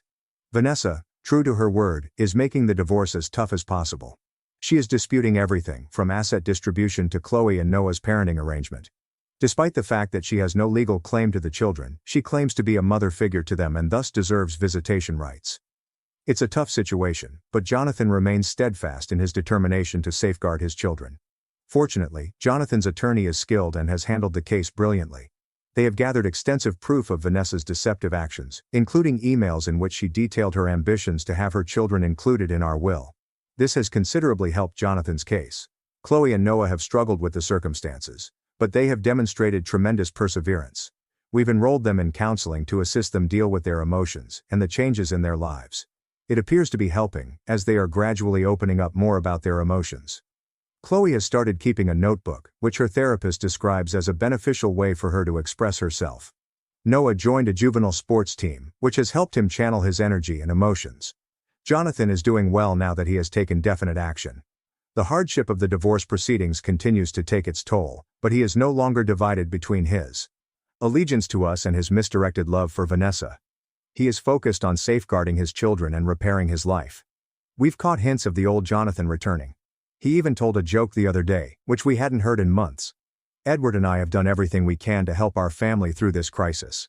We've been caring for the kids while Jonathan attends meetings with his lawyer or court appearances. We've also been assisting Jonathan with looking for a new place to live, as he believes it is critical to establish a new home for himself and his children after the divorce is finalized. One benefit of this scenario is that it has brought our family closer together. Despite the chaos, we're spending more time with Jonathan and our grandchildren, starting new traditions, and making great memories. We began hosting weekly game nights, which have become a favorite among all of us. It's lovely to watch Chloe and Noah laughing and acting like kids again during these times. We've also taken precautions to secure our assets and ensure Chloe and Noah's future safety. Our lawyer has assisted us in establishing a trust for the children, which will protect them even if Vanessa attempts to fight our will in the future. It gives us peace of mind knowing that whatever happens, our grandchildren's futures are secure. Vanessa's children, Caleb and Grace, have been caught in the center of the chaos. We grieve for them because they are innocent in all of this. Jonathan has voiced concern for their well-being, having witnessed firsthand how tough it is for children to go through divorce. He's considering contacting Vanessa's ex-husband to assure the children's well-being during this difficult time. As tough as this experience has been, we remain cautiously optimistic about the future. We know there will be more problems ahead, especially as the divorce proceedings progress, but we will face them together as a family. Jonathan has resumed discussions about his future intentions, including a career shift he has always desired and the potential of dating again someday, albeit this is still a long way off. Chloe and Noah are gradually adjusting to their new normal. They've spent more time with their pals, which has been beneficial for them. Chloe is even talking about joining the school drama club next year, which she was previously too bashful to do. Noah's grades, which had dipped during the first upheaval, are now improving again. For Edward and myself, this event has strengthened our bond. We have been each other's rock during this journey, and I am more grateful than ever for his constant presence and steadfast support. My parents worshipped my brother and hated me, but karma and my revenge exposed him as a poisoner, kidnapper, and monster they created. My parents were always harsh on me, but I believe they still loved me until my younger brother Liam was born, because our childhood was so vastly different. My parents used my 8th birthday to honor Liam instead. Not because his birthday coincided, but because he earned it. And don't get me wrong, I loved him. Heck, he was the cutest little bean in the world. But in the back of my mind, I'd constantly wonder, don't I deserve it too? It wasn't until I reached 16 that I first spoke out, because they gave Liam a car for my birthday. He was only 12 years old and had never driven before. When I inquired why they didn't purchase me anything, they replied, Liam's happiness should be enough of a gift for me. I just sighed, and that's when I realized I needed to give up on my dream of having loving parents. And because they didn't give me jack poop my entire childhood, I figured that if I got accepted to college, I could use my lack of parenting to pay 20% of my tuition. Because that alone was enough to keep me from feeling like I was drowning in student debt. My mother just burst out laughing and slapped her fist against the table so hard that I thought it might bruise. Son, F off and figure it out, my father responded, smirking. I tried to tell myself it didn't hurt anymore. But it did. I'm not sure why I kept visiting them every holiday season, but I did. I even taught Liam how to drive the car that was supposed to be mine. And every Christmas, I watched as he opened the gifts I never received.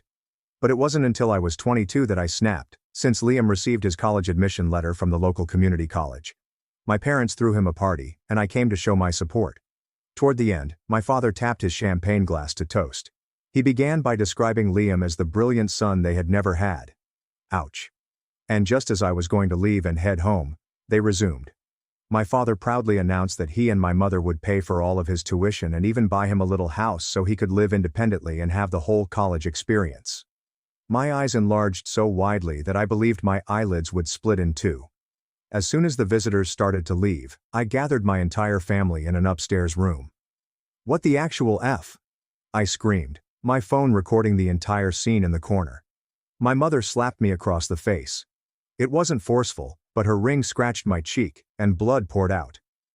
You can never be happy for anyone, can you? She inquired, her tone caustic. I told you we shouldn't have invited him, my father complained. I looked across to Liam, who was staring at the ground. When they departed, I shut the door and shared the video on every site I could find. And after 2 hours, when no one had seen it, I tagged my entire family in the Instagram comments section. LOL. And I think all that champagne made me sleepy, because I fell asleep on the restroom floor. I awoke at 3 a.m. I awoke with a searing hangover and my parents banging on the door to let them in. We effing hate you, my parents cried in unison. I feigned to be still sleeping and they soon stopped breathing and gave up. The next morning, the family group chat started up. Some were suggesting that I deserved to be hit. Others called me a shame. It was similar to the comment section of TikTok videos featuring alpha male podcast snippets. In any event, everyone agreed it was best to discuss it in person. So, the next morning, we visited Liam's favorite eatery. It included my parents, Liam, both sets of grandparents, and 3 aunts. Within minutes, the talk had switched from discussing the weather to my parents' parenting methods. I didn't say anything, simply let my grandparents on my father's side defend me. And suddenly, after 2 hours of arguing, my parents apologized. My grandparents had threatened to remove them from the will if they did not treat me like their son. My mother apologized through gritted teeth, then gave a robotic explanation of how she should have handled the matter better as the adult. Meanwhile, my father just shrugged his shoulders and muttered, "I agree with your mom." It was all very forced. And I believe my grandparents noticed, since they told me I could see them instead of my parents when I came home for the holidays. I felt my face light up when they said that, and I moved in the same day. After all was said and done, they sat me down on the couch and told me something that still makes me grin today. "We're still taking your parents out of the will, we just wanted you to get the apology you deserved." For the first time in years, I smiled heartily, and I knew all the misery was over. I thought it was. The next morning, I drove my Margaret to the hospital at high speeds. It turns out that someone had placed laxative powder into her food the day before. And if we had arrived at the hospital 4 hours later, she would not have survived. And I knew Liam was behind it. I sat in the hospital waiting room, my hands still trembling from the drive. The doctors had whisked Margaret to intensive care, and all I could do was pace back and forth, rehearsing everything in my head. The family meeting at Liam's favorite restaurant, the forced apologies, and the laxative powder that nearly killed my grandmother. My phone was buzzing with messages from the family group chat, but I couldn't force myself to check. Not yet. Instead, I was thinking about Liam's actions at the restaurant. How he barely touched his food, how he kept staring at Margaret's plate, and how he offered to refill her water glass 3 times. The sliding doors opened, and my grandfather hurried in, still dressed in his pajamas. His face was pallid, and I could tell he had been crying. He drew me into a tight hug, and for a moment, neither of us spoke. When the doctor eventually appeared, she explained that Margaret's system had been overwhelmed by an excessive amount of laxatives. They had stabilized her, but she was very dehydrated and had a hazardous electrolyte imbalance. If we had waited much longer, her heart could have given out. Grandpa's mouth clenched as he heard this. He turned to me with a face I'd never seen before, sheer wrath combined with determination. He requested me to describe everything that transpired at the restaurant, in detail. I talked him through everything. How Liam had insisted on sitting next Margaret. He'd been particularly attentive, frequently straightening her napkin and shifting her water glass. He went to the bathroom shortly after the food arrived and returned just as everyone began eating. My grandfather listened quietly, his knuckles white as he held the armrest of his chair. When I finished, he gently stood up and took out his phone.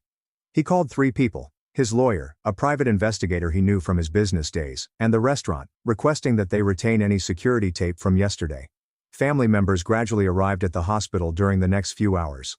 My parents arrived with Liam looking concerned and perplexed. My mother raced over to me, asking what had occurred in a phony, anxious tone.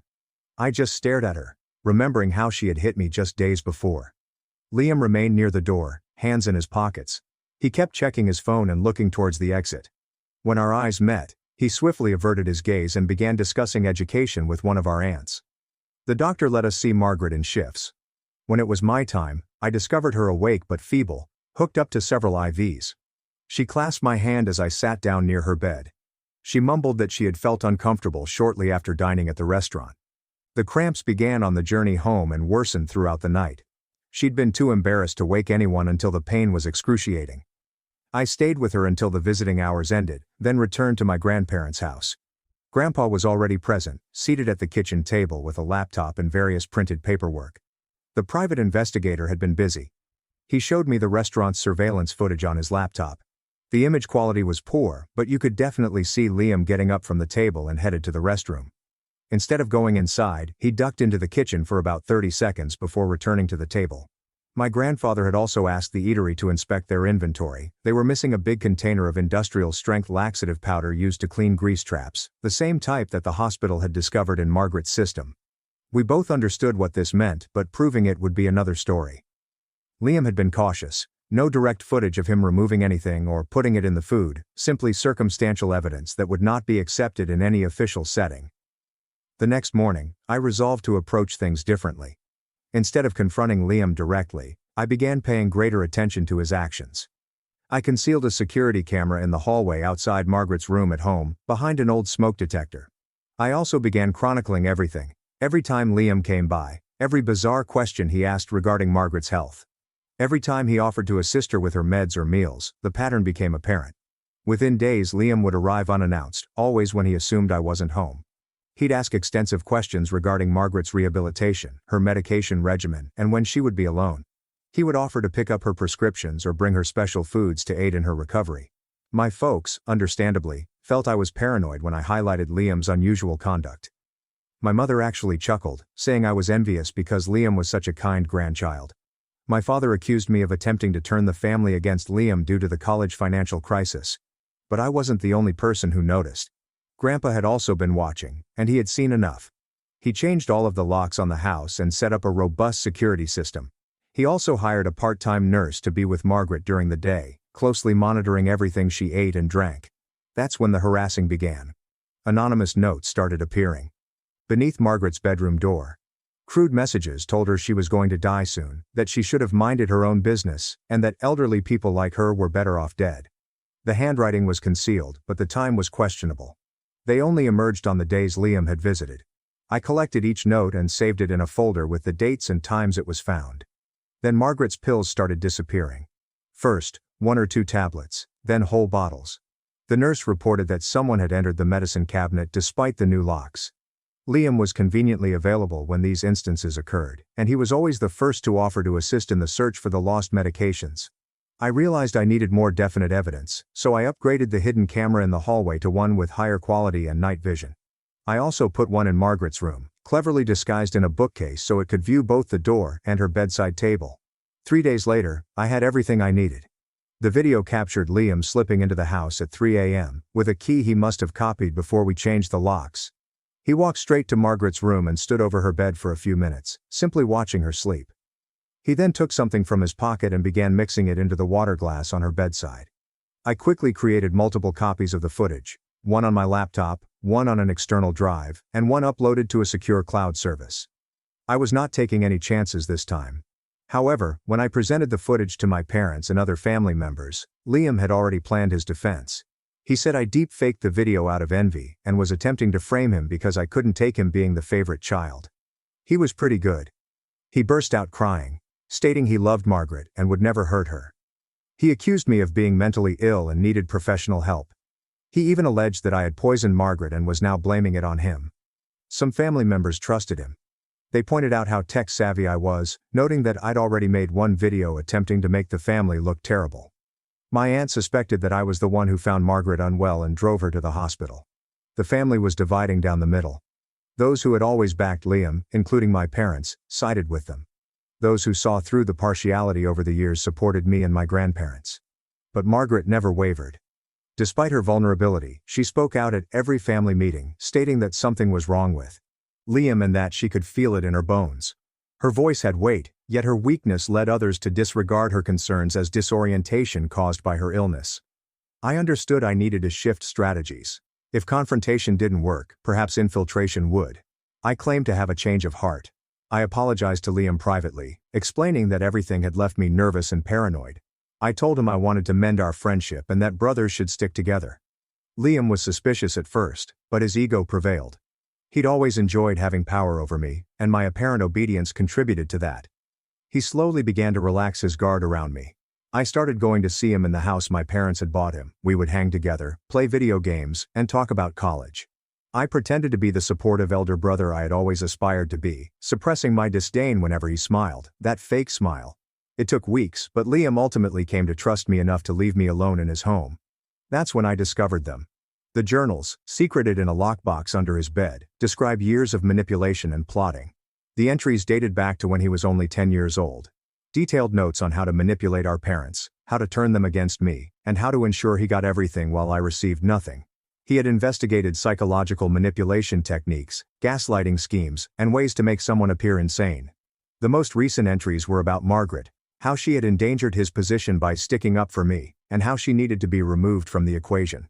There were research notes on numerous poisons, their effects, and how to deliver them without being detected. I photographed every single page, ensuring that the images were crisp and understandable. Then I carefully returned everything precisely how I had found it. I couldn't take the diaries quite yet. I needed to convey this evidence in a way that could not be ignored or explained away. I spent the following week preparing. I created many copies of everything, sent some to my grandfather's lawyer, and stored others on safe servers. I also contacted a handwriting specialist to confirm that the diaries were actually Liam's work. When I was ready, I scheduled a family meeting. Everyone was present, including Liam and my parents. I'd asked my granddad to lead the meeting and given him all of the evidence to present. The atmosphere was tense as Grandpa meticulously organized everything. The security footage, the missing drugs, the threatening notes, and finally the diary entries. He had brought printed copies for everyone to view, including the handwriting expert's interpretation. Liam's reaction was swift and severe. He leaped up, yelling that I had planted everything, broken into his home and faked the diaries. He accused me of being infatuated with him and of plotting to wreck his life out of jealousy. But flaws were beginning to appear in his performance. His story kept changing. First, he claimed the journals did not exist. Then he explained that they were private creative writing activities. Then he claimed that I had written them and placed them in his room. My parents attempted to protect him, but even they struggled. The evidence was overwhelming, and Liam's increasingly frantic protestations only made matters worse. When Grandpa showed my mother a diary entry, in which Liam described persuading our parents into purchasing him the car on my 16th birthday, her face turned white. The hush that ensued was deafening. My mother stared at the journal entry, her hands quivering as she read Liam's own words, outlining how he'd persuaded them I didn't deserve a birthday present, how he'd planted the idea that his happiness should suffice for mine. Liam's face has changed from crimson to pale. He grabbed the papers, attempting to pull them away, but my grandfather held them out of reach. That's when Liam turned to our parents, his voice taking on the little boy tone he'd honed over the years. He said I'd been preparing this for months, studying his handwriting and practicing reproducing it. He further stated that I drugged him in order to gain access to his home, that I was dangerous, and that I should be separated from the family. My father stood forward, torn between defending his golden kid and confronting the increasing evidence. He requested to see the genuine journals, not photos. When I explained that I had left them at Liam's residence to prevent allegations of stealing, he saw this as confirmation of my lying. The conference descended into anarchy. My aunts were debating among themselves, with some claiming the evidence was too convenient, and others pointing out Liam's inconsistent arguments. My maternal grandparents, who had always been aloof, suggested that we see a family therapist to work through these misconceptions. But Margaret's voice broke through the background commotion. Despite her infirmity, she explained clearly about the terror she felt when she woke up to discover Liam standing over her bed, how her water tasted funny that night, and the cruel notes that appeared under her door, always in Liam's preferred blue ink. Liam's mask slipped for a brief period. A spark of wrath crossed his face before he calmed down and began crying again. He raced to our mother, putting his face in her shoulder and crying about how I had turned everyone against him. The meeting ended without a resolution. My parents left with Liam, and my mother gave me a look of utter hatred. My aunts left in different automobiles, widening the family gap.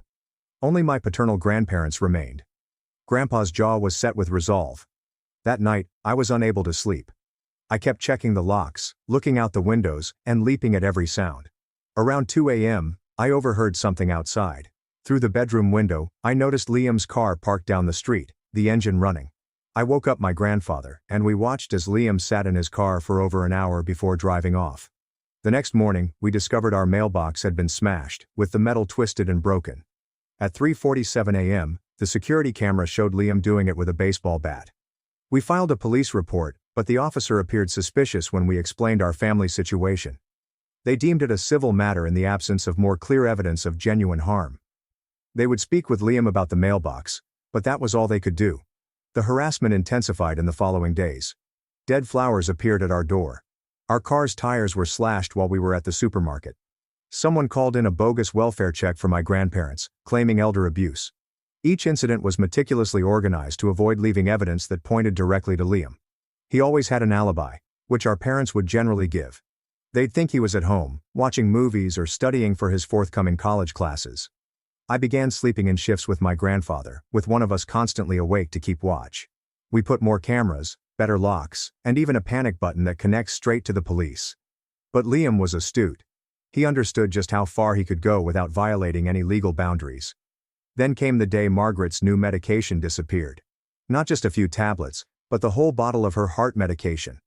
The nurse claimed she had locked it in the medicine cabinet that morning, but by the afternoon, it had vanished. We searched the entire house. Margaret may experience another cardiac event if she does not take the tablets. The doctor ordered an emergency prescription, but the pharmacist stated it would take hours to fill. That was when I recognized Liam's car in the pharmacy's parking lot. He was just sitting there, observing and waiting. When I spotted him, he grinned and waved before driving away. I knew he was not going to stop. It wasn't about money or preference anymore. This was all about control, punishing us for daring to challenge him, and he was getting more aggressive. My grandfather and I chose to take matters into our own hands. We recruited a second private investigator, one who specializes in complex family cases. We needed someone who could monitor Liam without being noticed, document his movements, and catch him in the act. Laura, the investigator, was a former police detective who had witnessed numerous family confrontations. She listened to our narrative without passing judgment, considered all of our information, and concluded that Liam was hazardous. She began surveillance immediately. Within a week, Laura had captured Liam following Margaret's nurse home and sitting outside her apartment for hours. She caught him on camera buying massive amounts of over-the-counter drugs that, when combined, might be fatal. She traced him to medical websites, where he looked up chemical interactions under fictitious identities. But the most troubling revelation occurred when she followed him to a meeting with someone she recognized, a well-known drug dealer who specialized in prescription drugs. Liam gave over cash and received a tiny gift in exchange. We wanted to go to the police right away, but Laura recommended caution. We needed to catch him with the chemicals and prove intent to harm. She proposed that we set a trap. The plan was straightforward. We had indicated that Margaret was going in for a normal examination and that she would be alone in the hospital for several hours while tests were performed. In reality, she'd be safe at a friend's house as Laura and another investigator waited in the hospital. Liam took the bait. Laura's cameras captured him entering the hospital with a small bag and headed directly for the room number we had discussed in the family group chat. But when he discovered it was empty, he panicked. He contacted our parents, frantic, and said he had gone to see Margaret but could not find her. My mother called me right away, yelling about how I had endangered Margaret by relocating her without informing anyone. I feigned dumb, claiming she was precisely where we had agreed she would be. The uncertainty saved us time. Laura followed Liam as he searched the hospital, becoming increasingly angry. Finally, he flung the bag into a medical waste can and stormed away. Laura retrieved it right away. Inside were enough narcotics to trigger a lethal overdose. We now have him. Actual proof of intent to injure. Laura had chronicled the full sequence of events, from substance purchase to hospital visit. We took everything to the police. But Liam still had one more card to play. That night, before the cops could arrive, he was at our house with our parents. They requested to be let in, claiming they needed to speak. Despite my better judgment, we opened the door. Liam appeared different. Calm, collected, and almost tranquil. He sat in the living room and declared that he had done a lot of thinking. He wanted to apologize and make things right. He even recommended family counseling. My parents defended him, saying he had come to them in tears, understanding how his actions had broken the family apart. They wanted us to withdraw the police report and address it as a family. My mother actually got on her knees and begged me to give Liam another opportunity. But I saw through it. The way Liam's gaze kept darting to Margaret. The way he positioned himself between her and the door, and the way his hand kept reaching for his pocket. I excused myself to use the restroom and phoned Laura. She was already on her way, having followed Liam's movements. She advised me to keep them talking because cops were on their way. When I returned to the living room, Liam offered to prepare tea for everyone. A peace offering, he explained. He insisted on using Margaret's unique blend, which benefited her heart condition. Red flags went off in my head. I watched him make tea in the kitchen, keeping his body tilted so we couldn't see what he was doing. When he brought out the tray, he made a point of personally handing Margaret her cup, his smile unwavering. Before she could take a sip, I knocked the cup from her grasp. It smashed on the floor, spilling tea everywhere. Liam's mask finally cracked. He lunged at me, yelling that I had wrecked everything. Margaret was meant to pay for inciting our parents against him. That I was supposed to suffer for existing, for being born first, and for forcing him to fight so hard for what should have been his. My father attempted to pull him back, but Liam shoved him away with startling force. He reached into his pocket and brought out a knife, not a large one but sharp enough to cause damage. Laura burst through the door, accompanied by 2 police officers. Liam spun toward them, holding the knife in his hand. Everything froze for a brief moment. Then Liam did something neither of us expected. He chuckled in a chilly, hollow tone that made my skin crawl. He dropped the knife and raised his hands while still laughing.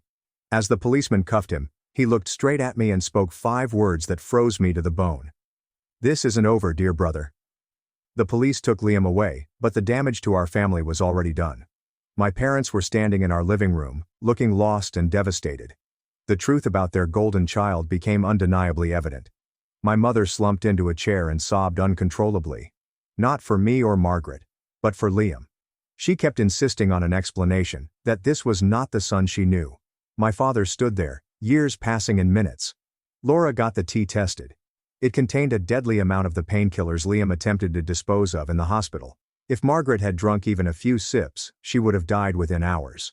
The police accused Liam with attempted suicide, possession of illicit narcotics, and stalking. Despite the overwhelming evidence, my parents hired the best lawyer they could afford, depleting their funds to defend the son who attempted to kill his own grandma. The family group chat erupted again. Those who defended Liam remained mute, while others expressed shock and disgust. Some accused my parents of enabling him. Others accused me of pushing him to this point. The family had been destroyed beyond repair. But there was a peculiar quiet in our house. Margaret was safe.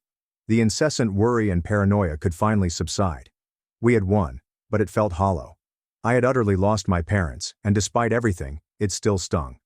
Grandpa hired protection for the home just in case. Liam was on bail and had to stay at our parents' place while wearing an ankle monitor. But we all knew it wasn't over. The trial would be severe.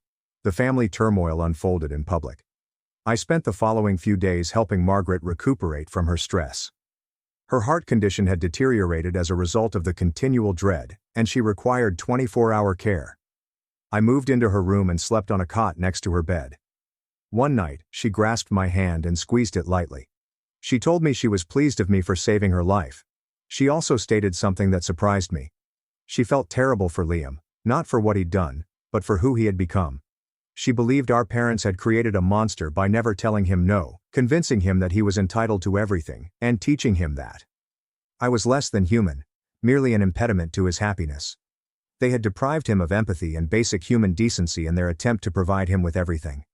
The truth of her words struck hard. Liam was not born evil, he was molded and encouraged to be this way.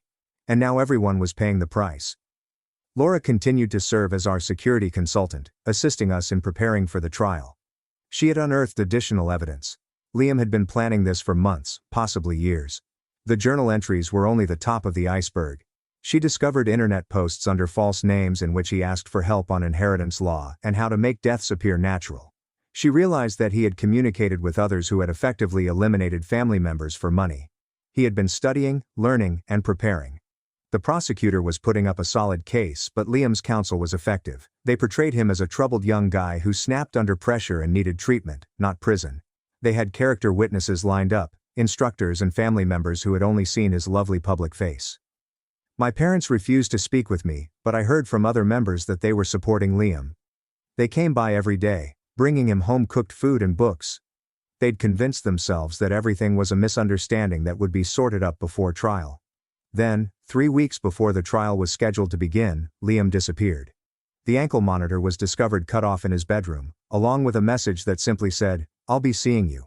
My parents were frantic, phoning the police and swearing that he had been kidnapped.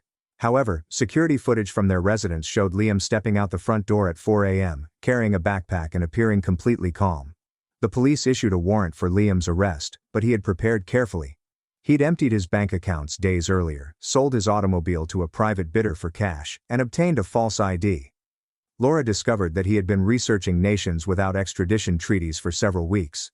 My parents, unsurprisingly, blamed me.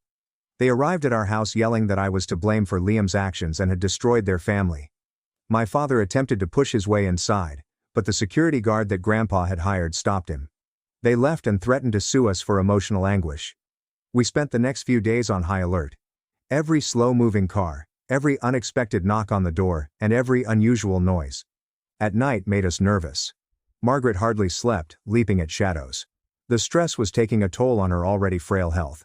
Then the packages started to arrive. Small boxes with no return address contained images of our house taken from various perspectives. Photos of me in the grocery shop. Views of Margaret from her bedroom window. Each one featured Liam's handwritten statement on the back. "Still watching. You can't hide forever. Family comes first." Laura traced the packages to various post offices throughout the state. Liam was moving around, being mobile, but he was also becoming sloppy. One of the images revealed a reflection in a car window. revealing a partial license plate that Laura's connections were able to locate. Melissa, the car's owner, reported it stolen a week earlier. Laura investigated deeper and discovered that Melissa had been in contact with Liam via a dating app. She'd undoubtedly handed him the automobile freely, another person captivated by his actions. We were getting close to locating him when calamity struck. I had gone out to pick up Margaret's medicine, leaving her with the nurse and security guard. I returned an hour later, and the front door was wide open. The security officer lay asleep on the lawn. The nurse was confined in the bathroom, and Margaret was gone. My palm shook as I dialed 911. The house was in disarray with furniture overturned and Margaret's pills thrown across the floor. There were traces of a scuffle in her room, with her emergency alarm buttons crushed to bits. The police arrived quickly, followed by Laura and her squad. They discovered chloroform residue on a cloth in the garden, as well as tire tracks from a vehicle other than the stolen automobile. Liam had assistance this time. My telephone rang. Unknown number. I responded on speaker so that the police could hear. Liam's voice was different now. There will be no more playing or acting like a small boy. Only cold calculation. He assured me that Margaret was secure for the time being, but this could change. He wanted the entire inheritance money that he was entitled to. And he wanted me to publicly acknowledge that I had faked all of the evidence against him. The cops attempted to track the call, but he was using a burner phone. He gave me 24 hours to collect the money and record the video confession. Then he hung up. Those were the longest 24 hours of my life. The police established a command center in our living room. The FBI became engaged because it was now a kidnapping case. My parents arrived asking to be invited while swearing Liam would not injure anyone. Laura worked her contacts while the official investigation was ongoing. She had a theory. Liam couldn't do it alone. Someone was assisting him, someone with experience. She began digging into the folks Liam had been talking to online regarding inheritance plans. The breakthrough occurred from an unexpected source. One of my aunts, who had been solidly on Liam's side, called me crying. She had received a call from Liam requesting money and threatening to harm Margaret if she did not cooperate. Her disguise had finally loosened. She had recorded the call. In the background we could hear a woman's voice telling Liam to hurry. Laura improved the audio and processed it with speech recognition. Laura was a well-known con artist who targeted the elderly. With this clue, the FBI investigated their likely whereabouts. Laura possessed a cabin 3 hours north, which she received from one of her victims. It was remote, ideal for hiding someone. The rescue operation was scheduled at morning. I wanted to go, but the FBI wouldn't let me. So I waited at home with Grandpa, both of us pacing and unable to eat or relax. The call arrived at 7:23 a.m. They had discovered Margaret. She was dehydrated and afraid, but otherwise okay. Liam and Laura had been apprehended following a brief attempt to escape. The cabin was filled with evidence, more journals, detailed plans for other family members they intended to target, and studies on untraceable poisons. When I watched Margaret being wheeled into the hospital, I broke down in tears. She was pale and wobbly, but she managed a little grin when she spotted me. She told me Liam had complained for hours about how unfair life had been to him, how he deserved everything, and how I had stolen his birthright by being born first. Laura, it turned out, had been mentoring Liam for several months. She discovered him on the forums where he had inquired about inheritance law. She'd identified an easy target, a young man with wealthy grandparents and a strong sense of entitlement. She'd taught him everything and intended to split the money after Margaret was gone. The trial date was moved up. Liam attempted to claim Laura had exploited him, and that he was also a victim. But the evidence was overwhelming. His writings, the recordings, and the testimony of several witnesses. Even my parents couldn't dispute it after hearing recordings of Liam coldly discussing how to make Margaret's death appear normal. My parents' hearts broke on the day Liam was condemned. My mother greeted me outside the courthouse, looking as if she had aged 20 years. She attempted to apologize, but the words would not come. My father just stood there, shoulders drooping, realizing what their favoritism had created. I wanted to forgive them. Part of me still wanted their affection and approval. But Margaret's words echoed in my head. They had manufactured this situation. They'd taught Liam that I was less than human, and that he deserved everything. Their weeping did not erase 22 years of neglect. Liam got 25 years. Laura received 30 because of her earlier transgressions. As they dragged him away, Liam took one last look at me. There is no more fury or threat, only emptiness. He had lost everything by attempting to grab what was never truly his. The family gradually began to recover, but it would never be the same. Some family apologized for not realizing the reality sooner. Others stayed away, ashamed of their involvement in aiding Liam. The family conversation was disbanded. Holiday gatherings became smaller and quieter affairs. My parents attempted to restore their relationship with me, but I kept them at arm's length. They had shown me who they were, and I could not forget. They ended up relocating to another state, beginning over with no one knowing their story. I heard they were volunteering with disturbed adolescents now, attempting to atone in their own way. Grandpa and Margaret have formally adopted me. At 23, it may have been stupid, but it meant everything. For the first time in my life, my parents selected me, putting me first. They threatened to remove my parents' inheritance, which became a trust fund for my future. My grandparents helped me graduate college debt-free. I got a job I loved and began treatment to deal with everything that had transpired. I gradually created the life I had always desired, one in which I was respected and mattered. Margaret's health improved once the tension was relieved. She survived another 6 years, dying quietly in her sleep at 91. At her funeral, I talked about her strength and wisdom, and how she had saved me just as much as I had saved her. Grandpa and I hugged as we bid our goodbyes to the woman who had taught me what real family was. The house felt empty without her, but her presence remained in every room. Grandpa and I kept each other company, 2 generations united by common trauma and affection. He taught me his business, preparing me to take over someday. We never talked about Liam, but I'd see him glancing at old family photos with a grief I understood all too well. Years later, I received a letter from Liam in prison. He wrote about seeking therapy and ultimately recognizing what he had done. He did not seek for forgiveness. He only wanted me to know he was trying to improve. I never replied. Some bridges, once burned, cannot be rebuilt. Life moves on. I found someone who understood my delicate relationship with family. We created our own customs, definitions of love, and loyalty. When we had children, I made sure they knew they were equally appreciated and valued. The circle of favoritism ended with me. Sometimes I pass past my parents' former house, which has been sold to strangers. I recall the youngster who just wanted to be loved and hoped things would improve. That youngster deserved better, yet he persevered. He discovered his true family and learned that blood does not always equal affection. Grandpa is still with me, albeit he is slowing down lately. We care for each other as a family should. Every Sunday we go to Margaret's grave together, bringing fresh flowers and updates on our lives. I tell her about my children, my profession, and the normal life I've created out of the ashes of our family's demise. Liam is scheduled for release in a few years. Given the gravity of his offenses, my lawyer says he will almost certainly be denied. Part of me hopes he has truly changed. Prison has given him boundaries that our parents never did. However, just in case, I have established an amazing security system. Because family trauma never truly goes away. You simply learn to live with it and construct something greater despite it. Every holiday, birthday, and family milestone bears the weight of what was and could have been. But I'm okay now. Really okay. I have the family I selected, the life I created, and the love I deserved, and sometimes the best retribution is simply living well in the face of all they tried to take away from you. The video I released years ago still circulates on occasion, serving as a viral reminder of how swiftly a family can shatter. People contacted me for updates, unable to believe it was true. I never respond. Even if the plot continues, that chapter is no longer open. Because that is what survival looks like. Not a dramatic conclusion, just a peaceful continuing. Getting up every day and deciding to be better than your past experiences. Creating love where there was disregard. Creating a family where there was only blood. And understanding that sometimes the best gift your parents can offer you is teaching you who you should not become. My stepsister sobbed that no one would ever love her, then tried to seduce my boyfriend, and my stepmom told me to hand him over. I, a 24-year-old female, need to get this off my chest because I keep wondering if I am the insane one here.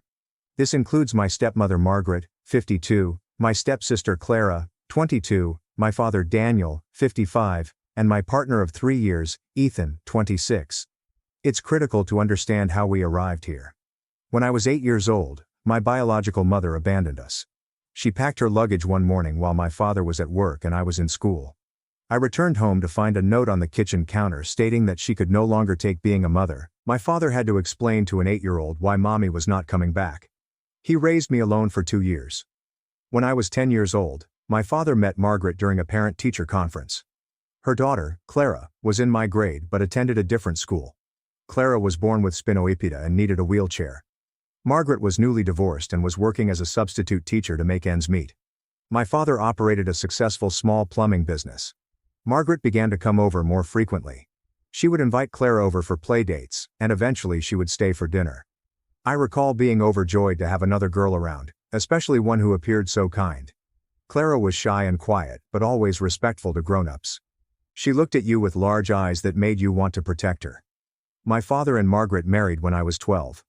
Margaret left her substitute teaching position because my father's business was flourishing and he could support all of us. We relocated to a larger house with wheelchair access for Clara. Margaret took care of the house while my father worked long hours. Clara and I shared the upstairs, but she had the room with the stair lift. The first several years were good. Margaret made sure I didn't feel excluded, even though Clara required more attention owing to her medical appointments and physical therapy sessions. She helped me with my homework, attended my soccer games, and ensured that I had all I needed for school. Clara and I got on well enough. We watched movies together, and she helped me with math while I assisted her with English. When I was 15, I met Ethan at a summer camp for disabled youngsters and their siblings. The camp organized activities that mixed typical and handicapped children. I was there for Clara, and Ethan was there for his younger brother, who has autism.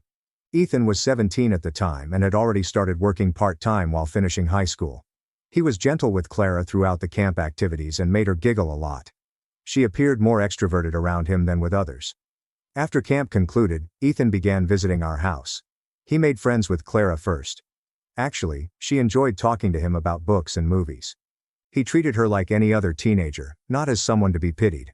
My father liked him since he was respectable and had a job. Margaret seems happy that Clara had gained a friend. Over the next 2 years, Ethan became a regular visitor to our house. He would visit after school and on weekends. Clara always looked up when he arrived. She began inquiring when he was coming over and became unhappy if he canceled plans. I didn't think much of it at the moment. I was preoccupied with my own high school activities and a part-time work in a clothing store. During my senior year, something changed. Ethan started asking me to hang out without Clara on occasion. We began talking more while she was not present. He helped me prepare for my SATs and drove me to job interviews. One evening in the spring, while we were sitting on the back porch after Clara had gone inside, he told me he had liked me for a while but didn't want to make things awkward because we were all friends. We began dating the summer before I left for college. Clara's demeanor altered instantly. She got grumpy and abrupt with me. Whether Ethan came over, she monopolized his attention and became irritated whether he wanted to spend time with both of us or just me. Margaret observed the shift and questioned me about it. I told her I suspected Clara had formed a crush on Ethan. Margaret nodded and said she would speak with her about it. I attended college 3 hours away while Ethan remained local and began working full-time at an auto repair shop. Clara began her senior year in high school. During my travels home, I observed Clara was still cool toward me, but Margaret said that she was simply adjusting to my absence at college. Ethan and I maintained a long-distance romance for 2 years. He paid me visits at school whenever he could, and I returned home on holidays and weekends. We got along well, despite the fact that the distance was difficult at times. Clara gradually warmed up to me again, but she continued to act weirdly while Ethan was present. After graduating from college, I briefly returned home to look for work. Ethan and I discussed moving in together after I found a steady job. That's when things became odd again. Clara had recently started community college and was taking online classes because it was more convenient for mobility. She spent most of her time at home and Margaret had started working part-time at the library. Clara kept inquiring about Ethan. When was he coming over? Could she phone him and inquire about something? Did I imagine he'd want to watch a specific movie with her? Ethan stopped over one afternoon while I was attending a job interview. When I arrived home, Dad grabbed me aside and said Clara was acting strangely. She had recommended they watch a romantic movie and was attempting to persuade him to sit closer to her on the couch. When he kept his distance, she burst into tears, claiming that no one would ever love her due to her condition. Ethan felt bad, but claimed he had manufactured an excuse to depart early. I told Margaret about it that evening. She listened, then stated that she would handle it. She reminded me that Clara has minimal social engagement and may not grasp proper boundaries. I accepted the explanation and attempted to be more understanding. 2 weeks later, I started working for a marketing agency in the next town over. Ethan and I discovered a little apartment that we could afford together. Margaret's face became pale when I told her about our upcoming move. Clara began crying and dashed to her room. My father seemed pleased for us, but Margaret barely talked the remainder of the evening. Margaret's attitude cooled during the next month as Ethan and I prepared to move. She mentioned how I was departing my family and how Clara would miss me. Clara alternated between absolutely ignoring me and being excessively clingy. She began to attend more medical appointments and complain about pain more regularly. Clara had what Margaret described as a panic attack a week before we were planned to relocate. She hyperventilated and stated she couldn't take my departure. Margaret insisted on postponing the relocation until Clara felt more stable. My father supported Margaret's proposal. Ethan was frustrated, but he decided to wait a few more weeks. Clara's bouts increased in frequency throughout the course of those weeks. When relocation plans came up, she would have breathing problems or complain of extreme pain. Margaret booked further doctor appointments and stated that the physicians were concerned about Clara's stress levels. My father asked me to be patient and understanding. This pattern maintained for 2 months. Every time Ethan and I tried to schedule a move, Clara had a medical emergency. Margaret would add that the physicians advised against making any big changes in Clara's environment. I began to assume the incidents were not wholly medical, but I felt bad for believing so. Margaret approached me last month and requested a private conversation. She expressed concern about Clara's mental health and mentioned that doctors had indicated Clara would benefit from having Ethan around more often because he tended to calm her down. Margaret requested if Ethan might spend more time at home, possibly even moving into our extra room temporarily, to assist Clara acclimate to the changes. I told Margaret that Ethan was my boyfriend, not Clara's babysitter, and that we had separate plans. Margaret's expression changed. She expressed disappointment with my selfishness and that I did not comprehend how much Clara had been through in her life. She claimed Clara deserved to be happy as well, and that keeping Ethan away from her was cruel. That talk troubled me for several days. When I informed Ethan about it, he was stunned. He stated that he had never indicated to Clara that he was romantically interested in her, and Margaret's proposal made him uncomfortable. Yesterday, things came to a head. Margaret invited me to meet her in a coffee shop to talk. She appeared nervous, which is rare for her. She began by describing how much she had done for me over the years. How she had treated me like her own daughter, and how she had always prioritized my needs. Then she uttered something that made my blood turn cold. She told me Clara was madly in love with Ethan and that her medical episodes were genuine, but were caused by seeing Ethan with me. She explained that Clara had told her that she thought Ethan liked her as well, but was only with me out of responsibility because we had been friends before. Margaret then asked me to break up with Ethan. She explained that it would be a temporary sacrifice that would allow Clara to determine whether she and Ethan were compatible. She promised that if their relationship didn't work out, I could have Ethan back. She said this was my chance to repay her for all the years she had treated me like a mother. I stared at her for a long time, attempting to comprehend what she was asking. I informed her that Ethan was not a toy to be handed around, and that he had never expressed romantic interest in Clara. Margaret claimed that men didn't always know what they wanted, and that Ethan might surprise himself if he gave Clara a chance. Margaret burst into tears as I declined. She said I was selfish and didn't comprehend what it was like to see your child suffer. She said Clara might never find love because of her disabilities, but Ethan was gracious enough to look past it. She begged me to think about what was best for our family. I left the coffee shop without answering her. I drove directly to Ethan's job and told him everything. His reaction was fast and powerful. He described Margaret's request as inappropriate and manipulative. He told me that he had no love feelings for Clara, and would never have them. Now I'm here at our apartment, which we finally received last week despite the family drama, trying to figure out what to do next. Margaret has been calling and messaging me frequently. My father called this morning, asking why I was upsetting Margaret and what was so important that I couldn't compromise for Clara's sake. I haven't told my father exactly what Margaret requested me to do because I don't think he'd believe me. Margaret has always been adept at portraying herself as the rational one who simply wants everyone to be happy. I'm also concerned about what will happen to Clara if everything comes out. But I can't stop thinking about Margaret's request. The more I think about it, the more I realize it has been happening for years. All those times Clara became upset when Ethan and I spent time together. All of the medical issues that conveniently occurred as we attempted to go forward with our relationship. Margaret called me selfish for desiring my own life. Am I wrong to decline Margaret's request? Is there a compromise I'm not seeing? I love my family, but I don't believe I can give up my relationship to make Clara happy. Ethan has been nothing but kind to her, but that does not imply he owes her a sexual connection. I keep debating whether I should tell my father what Margaret wanted me to do. Part of me believes he deserves to know, but I'm also terrified it will destroy our family. Margaret has been a nice stepmother to me in many respects, and I don't want to cause her or Clara any unnecessary pain. How would you handle my situation? Update 1. I didn't plan to be back so soon, but things have taken an unexpected turn. Thank you to everyone who responded to my first post. Many of you felt I should tell my father what Margaret had requested me to do, and you were correct. After posting, I spent several days attempting to figure out how to approach the situation. Margaret kept phoning and texting, imploring me to reconsider her plea. She began giving me articles on how difficult it is for people with disabilities to find love, and how critical it is for family members to support one another. Clara was also texting me, but her messages were different. She kept inquiring when Ethan would come over again, and if he had mentioned her. Ethan was becoming frustrated with the situation. He explained that the frequent family drama was damaging our relationship, and that we needed to set some limits. He suggested I speak with my father and get things out in the open. He was correct, but I kept putting it off for fear of what might happen. Last Tuesday, someone made the decision for me. I was at work when my father contacted me, upset and bewildered. He stated Margaret had informed him that Ethan and I had split up, and that Ethan was now interested in Clara. According to Margaret, I was being difficult and interfering with their new relationship. I was so shocked that I couldn't talk for a time.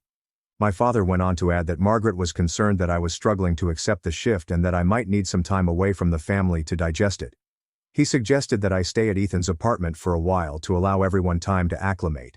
That's when I learned how far Margaret would go with her deception. She had planned to drive the issue by lying to my father and portraying it as a done thing. I informed my father that Margaret had lied to him and that Ethan and I were still very much together. He appeared perplexed and stated that he would need to talk to Margaret about the misunderstanding. I left work early and drove directly home. Margaret and Clara were in the kitchen, and as I entered they both fell quiet. I asked Margaret why she had informed my father that Ethan and I had broken up. She became uneasy and stated that there had been a misunderstanding. She claimed she was talking hypothetically about what might happen if I opted to prioritize Clara's needs. Clara sat at the kitchen table, glancing back and forth with us. I could tell she was aware of what was going on, but I was unsure how much Margaret had informed her about her plans. I asked Clara directly if Margaret had informed her that Ethan and I had split up. Clara nodded, saying Margaret had told her that Ethan would be spending more time with her and less time with me. That's when I discovered Clara was involved, at least partially. Margaret had been preparing her for the desired conclusion, most likely raising her hopes. I questioned Clara if she truly believed Ethan had romantic feelings for her. She became defensive, claiming that Ethan was always kind to her and had told her she was beautiful and intelligent. I asked when Ethan had said such things. Clara described interactions that seemed friendly and supportive, rather than amorous. Ethan had never said anything untoward to her, but Margaret had obviously misinterpreted his generosity as romantic desire and shared her thoughts with Clara.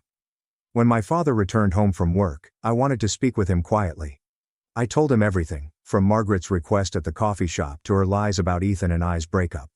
My father listened without interrupting, and his look became more serious as I spoke. After I finished, my father remained silent for a long time. He then stated that he needed to hear Margaret's side of the story before making any judgments. He summoned Margaret into the room and asked her to explain what was happening. Margaret's tale was completely different than mine. She claimed I was rude to Clara about her love for Ethan, and that I threatened to keep Ethan away from the family if Clara didn't stop having crushes on him.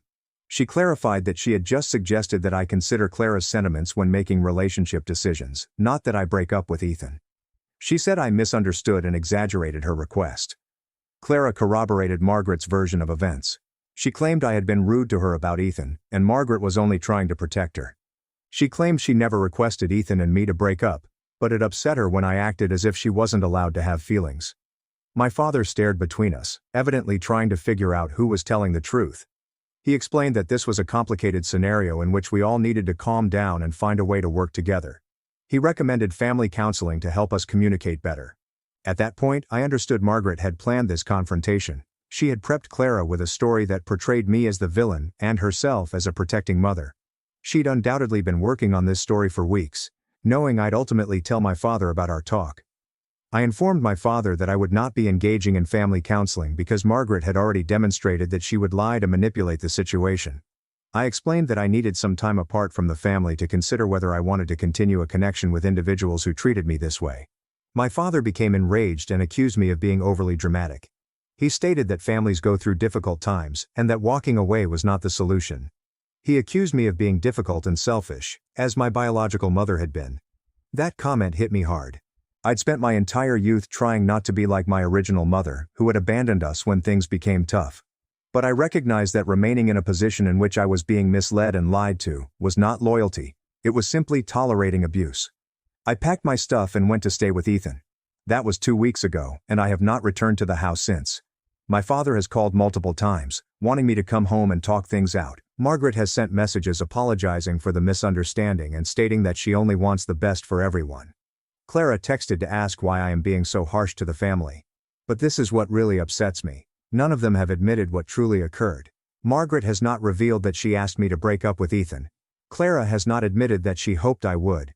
My father has not admitted that Margaret lied to him about Ethan and my breakup. Instead, they're all acting as if this is just a family feud that got out of control. They want me to return and pretend nothing happened, to resume normalcy. But I can't do it now that I know Margaret's capabilities and how far she's willing to go to accomplish what she wants for Clara.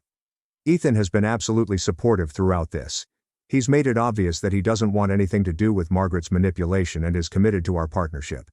He's also offered to speak with my father personally about what happened, but I'm not sure it would help at this time. The hardest aspect is that I still love my family, despite everything that has transpired. Margaret cared for me for many years and was not always manipulative. Clara is my sister, even if she isn't dealing with this situation well. My father reared me and worked hard to provide for our family. However, I am beginning to see that love does not imply condoning hurtful treatment.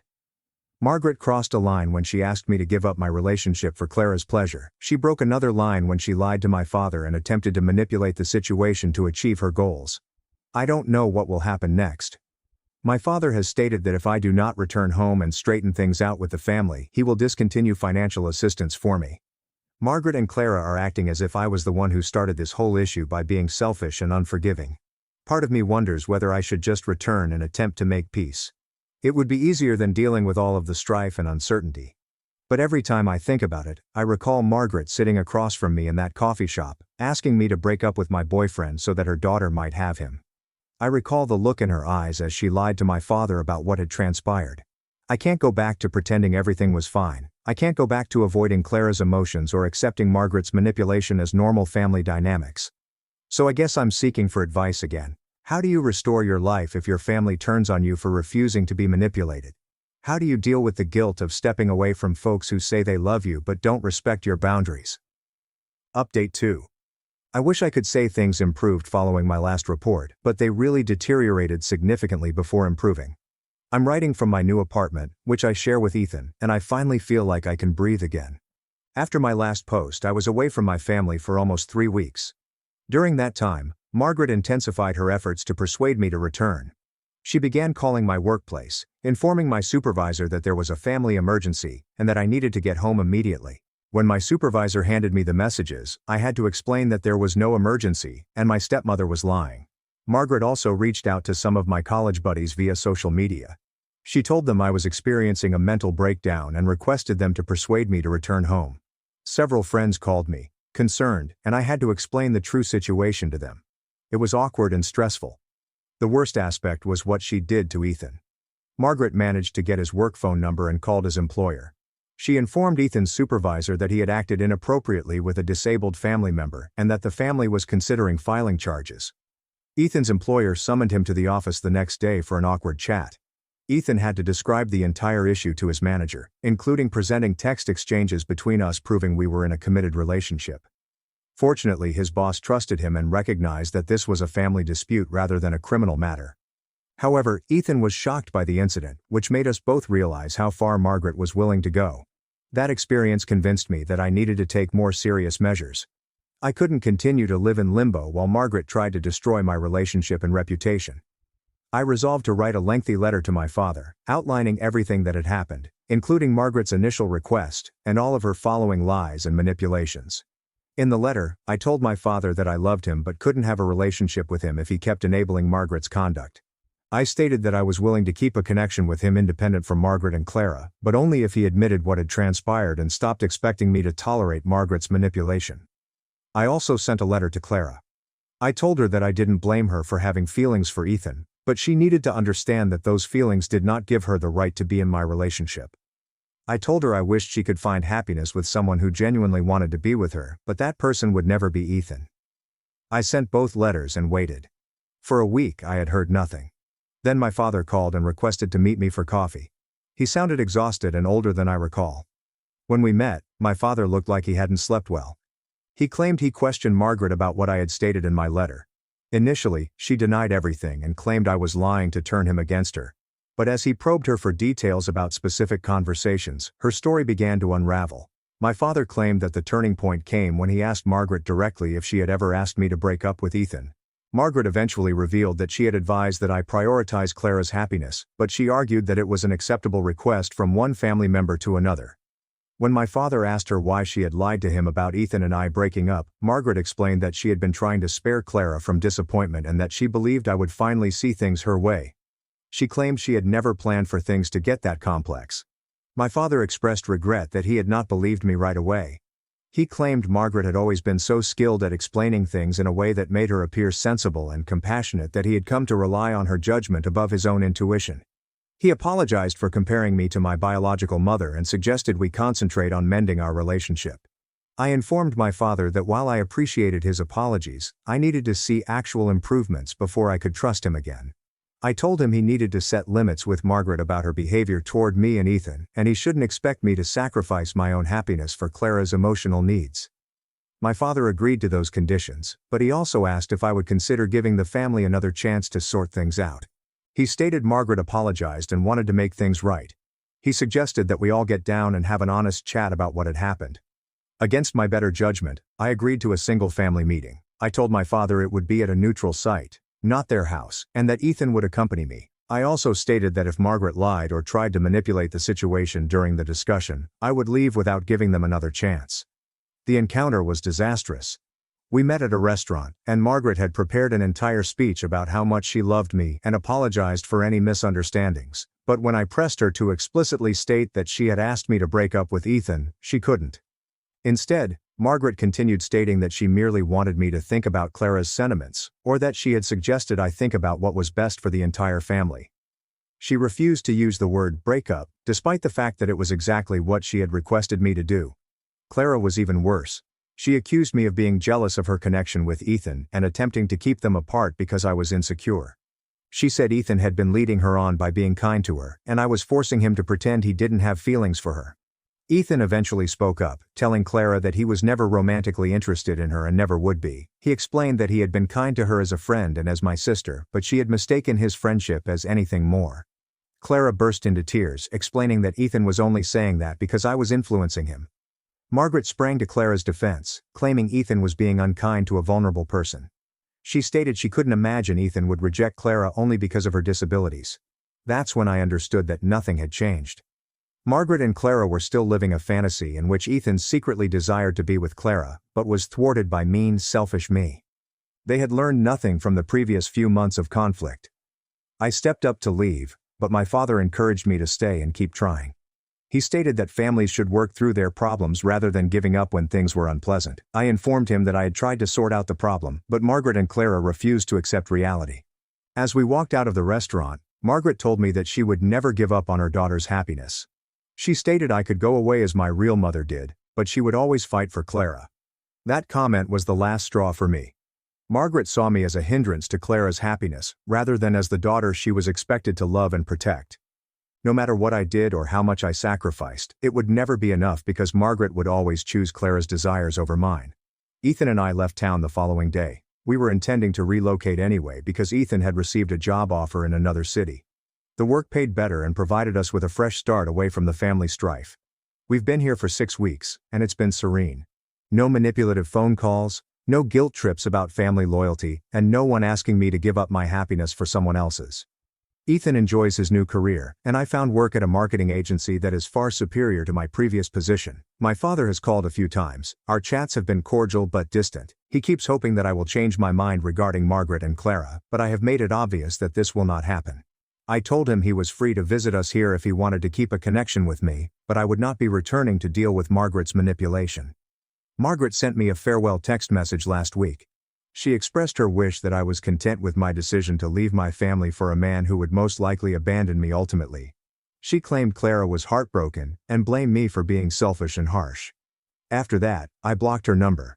I also blocked Clara, who had been messaging me about how unjust I was being and how much I was harming the family by remaining away. The point is, I no longer feel guilty. For years I accepted that my position in the family was to be understanding, adaptable, and willing to make sacrifices for Clara's needs. I assumed it was what good sisters did, and what appreciative daughters owed their stepmother. But now I understand that Margaret never considered me her daughter. She regarded me as a resource that Clara might profit from. When I ceased being useful in that way, she was willing to spread lies about me, damage my relationship, and attempt to harm my reputation. Clara never thought of me as her sister. She regarded me as a competitor for Ethan's attention, and finally as a barrier to obtaining what she desired. She was willing to take part in Margaret's deception and manipulation because it served her interests. My father was so committed to keeping the harmony in his household that he was willing to compromise my well-being rather than confront Margaret's actions. He wanted me to continue absorbing Margaret's manipulation so he wouldn't have to cope with the conflict of confronting her. None of that was love, despite everyone's claims. Love does not require you to give up your happiness for someone else's convenience. Love does not force you to accept falsehoods and manipulation in order to maintain family unity. I'm starting a new life with individuals that genuinely care about my well-being. Ethan has never asked me to give up anything for his benefit, and he has never lied to me or attempted to manipulate me. This is what a healthy relationship looks like. I'm not sure if my father will ever comprehend what happened, or if he'll always blame me for splitting up the family. But I have no influence over his choices. I can only manage my own actions, therefore I prefer to surround myself with people that treat me with respect and honesty. Update 3. I'm writing this final update to bring this chapter of my life to an end and to address some of the issues that have been raised. It's been 6 months since I moved away with Ethan, and I can honestly say that it was the best decision I ever made. Life here has been good. Ethan was promoted at his job, and we are saving money to buy a house. I work for a company where my supervisor values my abilities and does not have to deal with family members contacting about bogus problems. We've become friends with our neighbors and joined a hiking group. I never imagined I could have such a normal, quiet existence. My father came to visit us twice. The first visit was unpleasant because he kept bringing up Margaret and Clara, asking whether I missed them and if I was willing to forgive them. He appeared to assume that I had had enough time to recover from what had transpired. I had to explain that this was not about harboring grudges, but about protecting oneself from people who have demonstrated a willingness to lie and mislead in order to obtain their desired outcome. The second appointment went well. My father seemed to realize I wasn't coming back, so he stopped trying to persuade me to reconcile with Margaret and Clara. We talked about other things for a few hours, and it felt like we were back in our typical father-daughter connection. He stated he was proud of the life Ethan and I were creating together, but my father also told me several things that reinforced I had made the right decision to leave. Apparently, once I moved away, Clara was confident Ethan would realize he missed her and return for her. Margaret reinforced this dream, suggesting they drive to our new city to surprise him. My father put a halt to that idea, but only because he was concerned about how it would appear if they arrived up unexpectedly.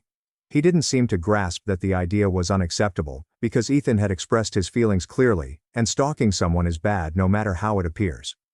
Margaret also began telling others in their social circle that I had turned against the family because I couldn't accept Clara's happiness. According to my father, she was portraying herself as the patient mother whose disabled kid was being bullied by a jealous stepsister. Some people believed her narrative, which was not surprising to me. Clara eventually began dating someone she met in an online support group for people with disabilities. My father claimed she seemed pleased with this new person. And Margaret was overjoyed that Clara was finally receiving the attention she deserved. Apparently, neither of them recognized the irony in Clara's ability to find someone who wanted to be with her once she quit obsessing over Ethan. My father asked if I would consider congratulating Clara on her new relationship. I told him no. Clara had cooperated in Margaret's attempts to manipulate and control my life, and she had never apologized or admitted her mistakes. The fact that she had discovered pleasure did not excuse her previous actions. Margaret attempted one final manipulation about 3 months ago. She messaged me through my father, stating Clara was getting married, and asked me to be her maid of honor. The message stated that here was my opportunity to be the bigger person and demonstrate that family was more important than previous arguments. I informed my dad to inform Margaret that I would not be attending Clara's wedding in any manner. I also told him that if Margaret attempted to contact me again through him or anyone else, I would cut off contact with him as well. I had set clear boundaries, and I was not going to let Margaret continue to break them just because she wore a bridal gown during her manipulation. My father was disappointed, but said he understood.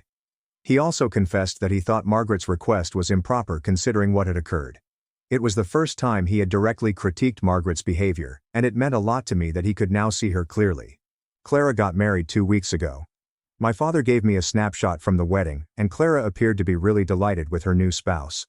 I was happy for her, but I did not regret not being present. That wedding reflected a family that had never seen me as anything more than a tool for Clara's advantage.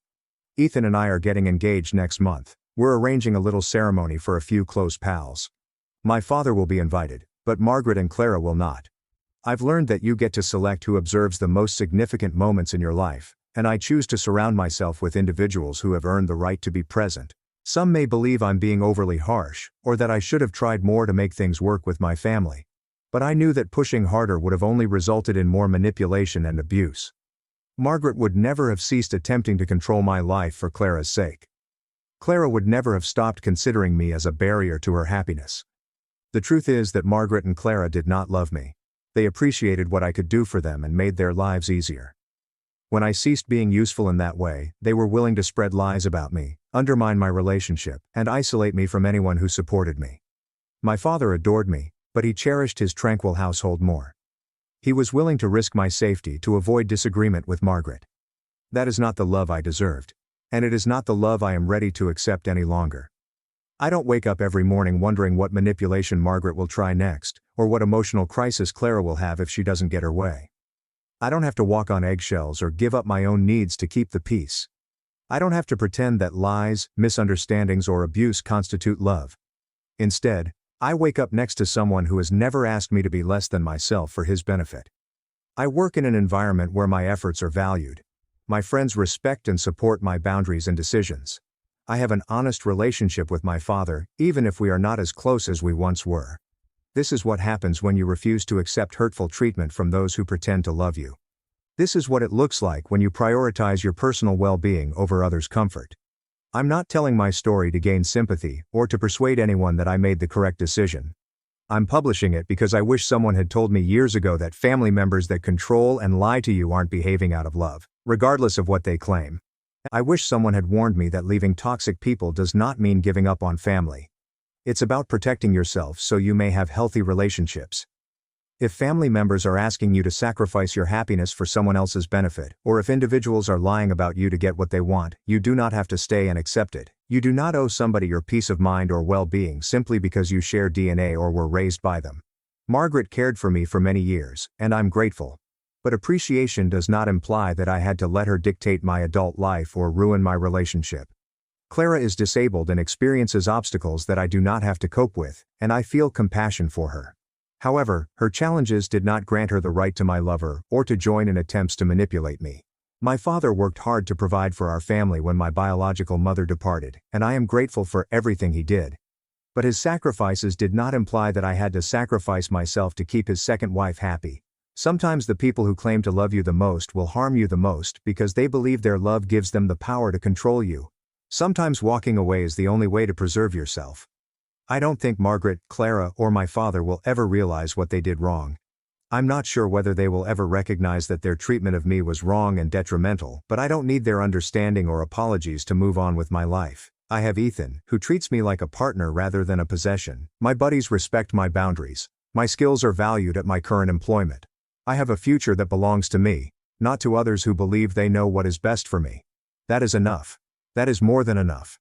That was all I needed, but I was reluctant to ask for it because I believed I owed others my loyalty, even if they didn't deserve it. If anyone reading this is coping with family members who manipulate, lie, or attempt to dominate their lives, please know that you deserve better. You deserve partnerships based on respect and honesty. You deserve the freedom to make your own life decisions without having to deal with the emotions of others. You do not need to set yourself on fire to keep others warm. You don't have to give up your happiness to express your love. You do not have to stay in hurtful situations simply because it is difficult to leave. This is my final update because this chapter of my life has concluded. I'm no longer the girl who tries to make everyone happy at her own expense. I am not the daughter who tolerated manipulation because she was grateful for a roof over her head. I'm not the sister who prioritizes someone else's desires over her own. I'm simply Olivia, building a life with someone who loves me unconditionally and making decisions based on what's best for me, rather than what's easier for others. It took longer than it should have, but I got here. And if you're reading this and see yourself in my tale, you can do it too. My father handed the company to my golden boy brother at his 60th birthday, so I quit overnight and built a rival empire that crushed them. I've been lurking on Reddit for years, reading stories like this and never imagined I'd have one to contribute. But, after what happened last month, I need to get this off my chest, since it has been eating me alive. 34 years old, and this entire situation began when I was a child but truly burst about 2 years ago. To understand why everything went so well, you must first understand my family's destructive dynamics. My father Robert is 62 years old and owns Harrington & Sons, a medium-sized construction company. I started it from nothing in the 1980s. It grew to roughly 50 staff, working on commercial and residential projects across 3 counties. Growing up, that corporation was practically our religion. Every dinner conversation revolved around jobs, contracts, which teams were performing, and which suppliers were providing us with the best deals. The "and Sons" section was supposed to refer to me and my younger brother Ryan, a 29-year-old guy. Dad made this plain from the moment we could walk. "Someday you boys are going to take over this empire I built," he'd say, usually while staring at blueprints on our kitchen table. "Harrington & Sons is going to be your legacy." But here's where things go wrong. Dad decided Ryan was the actual construction worker, and I was just a liability he'd have to deal with. Ryan was one of those kids who seemed to excel at every athletic activity. He was a star athlete in high school and could fix engines by the age of 14. He exuded an air of effortless assurance that drew others in. "Dad ate that fucked up. Look at Ryan," he'd boast to anyone who listened. "Kid's got natural leadership. Born for this business." Meanwhile, I was the one who was paying attention in class, learning about business management, cost estimation, and project management software certification. I'd spend my summers working on Dad's job sites. Instead of being applauded for grasping the technical aspect, I was reprimanded for not being hands-on enough. The tipping point came when I was 19 and suggested that Dad computerize the business processes. It was 2009, and he was still doing everything on paper: estimates, scheduling, payroll, and inventory. It was a nightmare. I discovered a construction management software that could streamline everything, save money, and eliminate errors. Dad's response: "Real construction workers don't need computers, son. We build things with our hands, not by staring at screens all day." Ryan, who was 14 at the time and hardly knew which end of a hammer to handle, nodded along as if he understood anything about operating a business. "Yeah, Mark, construction is about getting dirty, not playing with gadgets." This became the theme of my life. Every time I sought to implement modern business methods in the organization, I was told I was overthinking it or making everything too hard. Dad actually said, "College is fine, son, but this is the real world. You can't learn construction from a textbook." Ryan, on the other hand, dropped out of community college after only 1 semester because he didn't enjoy it. Dad's reaction: "Good for you, son. Real men learn by doing." I continued working for Dad throughout college and beyond graduation, hoping that he'd ultimately see that I understood the business aspect better than anyone else. I overhauled our filing systems, established proper project costing methods, and even constructed a simple database to manage equipment upkeep. All without being asked, and on my own time. But every family event, company BBQ, and supplier meeting had the same story. Ryan was the golden boy who truly understood the building business. And I was just Mark, the guy who was good at paperwork. The favoritism was ridiculous. Ryan would arrive late to job sites, spend half the day on his phone, then depart early for whatever party or date he had arranged. Dad would simply grin and remark, "Boys will be boys." I'd work 60-hour weeks, solve logistical issues, negotiate lower material costs, and get a shrug at best. When Ryan turned 21, Dad began discussing succession plans. Not to me. I discovered out about these chats after overhearing Mom conversing on the phone with her sister. Apparently, Dad was already planning to delegate additional authority to Ryan, despite the fact that Ryan had never managed anything more sophisticated than a 7-man framing crew. I tried to talk to Dad about it directly. This happened around 3 years ago, when I was 31 and had been in the company for more than a decade. I'd just completed our largest commercial contract ever, a $2.3 million office complex that came in under budget and ahead of schedule. "Dad," I began during a break one day, "I think we should talk about the future of the company. I've got ideas about expansion, maybe getting into some specialty niches. I've been researching." He shut me off. "Mark, you do good work. Don't get me wrong, but running this company takes a different kind of man than you are." I wasn't expecting it. "What do you mean?" "Construction is a tough business. You need someone who can command respect from the crews, someone who understands what it means to get his hands dirty. Ryan's got that natural authority. Men follow him." "Dad, I've been working on sites since I was 16. I know every aspect of this business better than knowing and leading are different things, son. Ryan's got what it takes to be the boss. You're more of a support guy. There's nothing wrong with that. Every good leader needs someone to handle the details. That conversation tormented me for several months. Support the guy. After everything I'd done, all the changes I'd made, and all the money I'd saved the company, I was only the support man. But the real kick in the teeth came 2 years ago, at Dad's 60th birthday celebration. He'd reserved the back room at this steakhouse, inviting the entire extended family, crucial staff, and some of our most important clients. I assumed it was just a birthday celebration. I was mistaken. About halfway through supper, Dad stood up and tapped his glass. I want to thank everyone for coming tonight. Turning 60 has got me thinking about the future, about legacy, about what kind of company I want to leave behind. My stomach began churning. I could see where this was headed. Harrington & Sons has been my life's work, Dad explained. But a man's got to know when it's time to pass the torch. That's why I'm proud to announce that Ryan Harrington will be taking over as president of Harrington & Sons, effective immediately. The audience gave a standing ovation. Ryan sprang up, grinning like he'd won the lottery, and hugged his father. Mom was shedding happy tears. I just sat there, witnessing my entire future be handed to my younger brother in front of 40 people. Ryan gave this statement about carrying on the Harrington legacy and moving the company into the future while maintaining traditional values. It was completely messed. The youngster couldn't tell the difference between gross margin and markup if his life depended on it, but everyone took it in. After the crowd dissipated, I cornered Dad in the parking lot. "What the hell was that?" I inquired. "You didn't even discuss this with me. I've been working for this company for 15 years. Dad sighed as if I were being ridiculous. "Mark, I told you. Ryan's the right man for this job. He's got the personality for it, the leadership skills. Construction crews need someone they respect." "Respect, Dad? Half our guys have been asking me for technical guidance since they started. I'm the one who—" "You're good at the technical stuff. I've never said you weren't. But running a construction company isn't about spreadsheets and computers. It's about being tough, making hard decisions, and commanding respect." I laughed, but there was nothing funny about it. "Natural authority? Ryan's never managed a budget over $50,000. He doesn't know our insurance requirements. He's never dealt with permitting issues. He couldn't read a complex blueprint if you gave him a week." His face tightened. "Son, I'm going to say this once. Ryan is the future of this company because he's man enough to handle it. Some people are born leaders, and some people are born followers. There's no shame in knowing which one you are." When he said those words, everything changed. "You've never been man enough to run this business, Mark. You're too soft, too academic, and too concerned with everyone's feelings.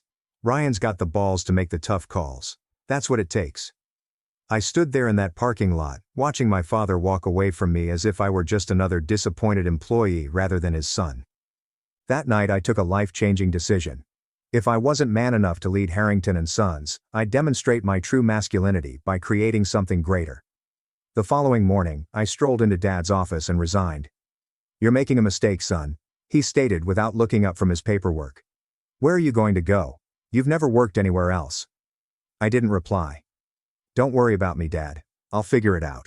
Dad had no idea, and neither did anyone else in my family, that I had been silently preparing for this possibility for months. Throughout the evenings I worked late at the office. I documented everything: client lists, supplier relationships, pricing strategies, and project procedures.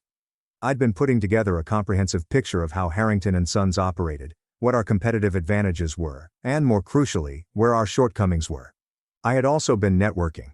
Construction is a relationship business, and over the course of 15 years, I'd developed strong relationships with subcontractors, suppliers, and even certain clients. People recognized my work, valued my attention to detail, and believed my word. Dad always believed Ryan's backslapping style was important, but the majority of our recurring business came from clients who knew I would personally oversee their projects. Within a week after resigning, I had submitted the paperwork to establish Pinnacle Construction Solutions. I deliberately chose the name Pinnacle, implying that we were the pinnacle of quality and professionalism, and Construction Solutions indicating that we addressed problems rather than simply throwing muscle at them.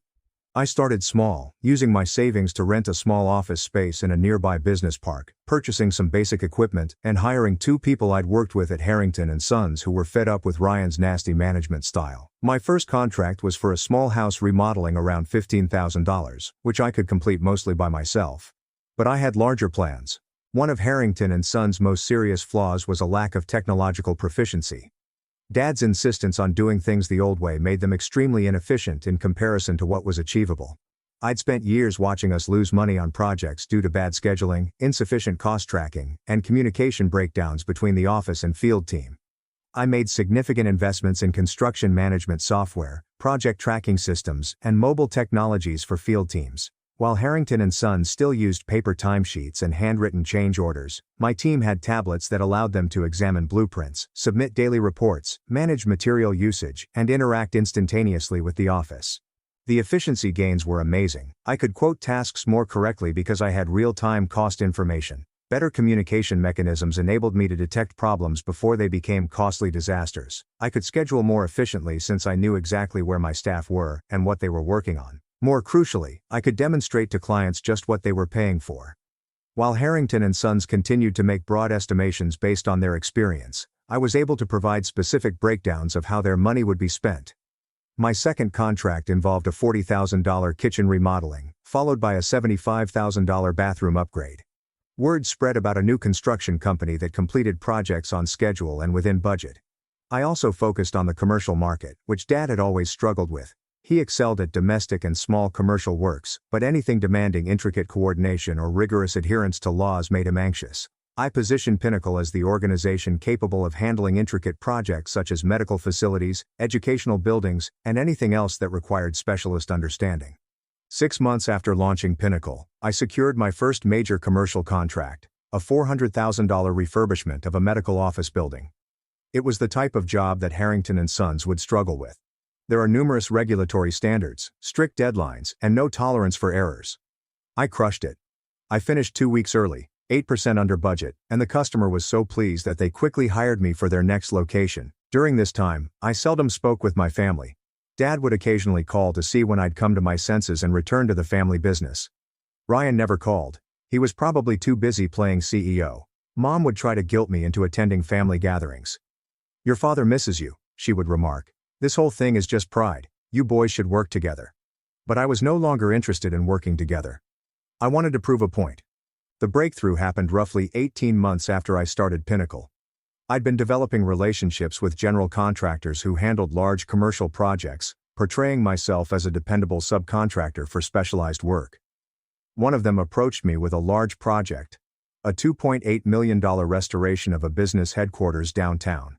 It was exactly the type of work Harrington & Sons had always desired but had never been qualified to do.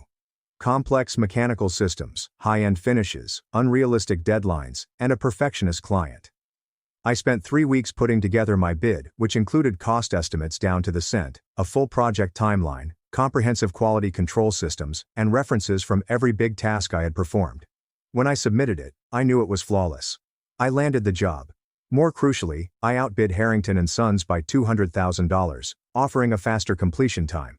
The general contractor then told me that Harrington & Sons' concept appeared amateurish in comparison to mine. "Your documentation was incredible," the man said. Their bid was basically a number on a napkin with a handshake. That's when I knew I had Dad right where I needed him. The downtown headquarters project established my reputation. Not only did I accomplish it flawlessly, but I also finished ahead of schedule and under budget. The client was so impressed that he hired me for 2 additional locations. The general contractor began referring me for additional important jobs. Within 6 months of finishing the job, Pinnacle Construction Solutions had 15 workers and $8 million in contracted contracts. Meanwhile, Harrington & Sons were floundering. I wasn't immediately competing against them. I was pursuing larger, more difficult projects that they couldn't manage anyway. However, my accomplishment began to have an impact on their reputation through comparison. Potential clients would say, "We heard about this new company, Pinnacle Construction Solutions. They did that amazing headquarters renovation downtown. We're thinking of going with them instead." Contractors who used to subcontract with Harrington & Sons began to choose my company for specialized work. Suppliers began offering me better terms because my payment schedule was more consistent and my volume increased faster.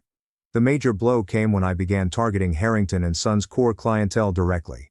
I had spent 15 years developing relationships with their customers. I knew exactly what they valued, what bothered them about working for Harrington & Sons, and what they'd pay more for. I created proposals that addressed each of their concerns. Thompson Industries had partnered with Harrington & Sons for 8 years. They completed approximately $300,000 in building maintenance and repair work each year. A steady source of income for Dad. I planned a meeting with their facilities manager, whom I had worked with dozens of times while at Harrington & Sons. "Mark," he remarked when I went into his office, "I heard you started your own company. How's that going?" "Really well," I answered. "Actually, that's why I'm here. I know you've been happy with Harrington & Sons, but I wanted to show you what we could do differently." I presented a thorough facilities management proposal that was unlike anything Harrington & Sons had ever offered. Rather than simply responding to problems as they arise, I proposed a proactive maintenance system that includes predictive scheduling, extensive reporting, and guaranteed response times. More importantly, I promised to perform it for 15% less than what they were paying Harrington & Sons while delivering superior service. "This is impressive," the facilities manager commented, flipping through my presentation. "Harrington & Sons never offered anything like this level of documentation and planning." "We're not Harrington & Sons," I corrected myself. "We're focused on solving problems, not just throwing labor at them." 2 weeks later, Thompson Industries terminated their contract with Harrington & Sons and signed with Pinnacle. That was only the beginning. Over the next 8 months, I diligently pursued every important Harrington & Sons client. I did not compete based just on pricing. I competed on value, offering services that Harrington & Sons were unable or unwilling to deliver. Advanced project management software allows clients to track progress in real time. Detailed cost reporting that revealed exactly how their money was spent. Guaranteed completion deadlines with penalties if we were late. Quality assurance processes that avoided the costly errors that had plagued some of Harrington & Sons' recent projects. One by one, Harrington & Sons' largest clients switched to Pinnacle Construction Solutions. Riverside Manufacturing, which made $500,000 per year, is no longer around. Central Medical Group, which earned $400,000 each year, has closed. Brookstone Property Management, $600,000 per year, gone.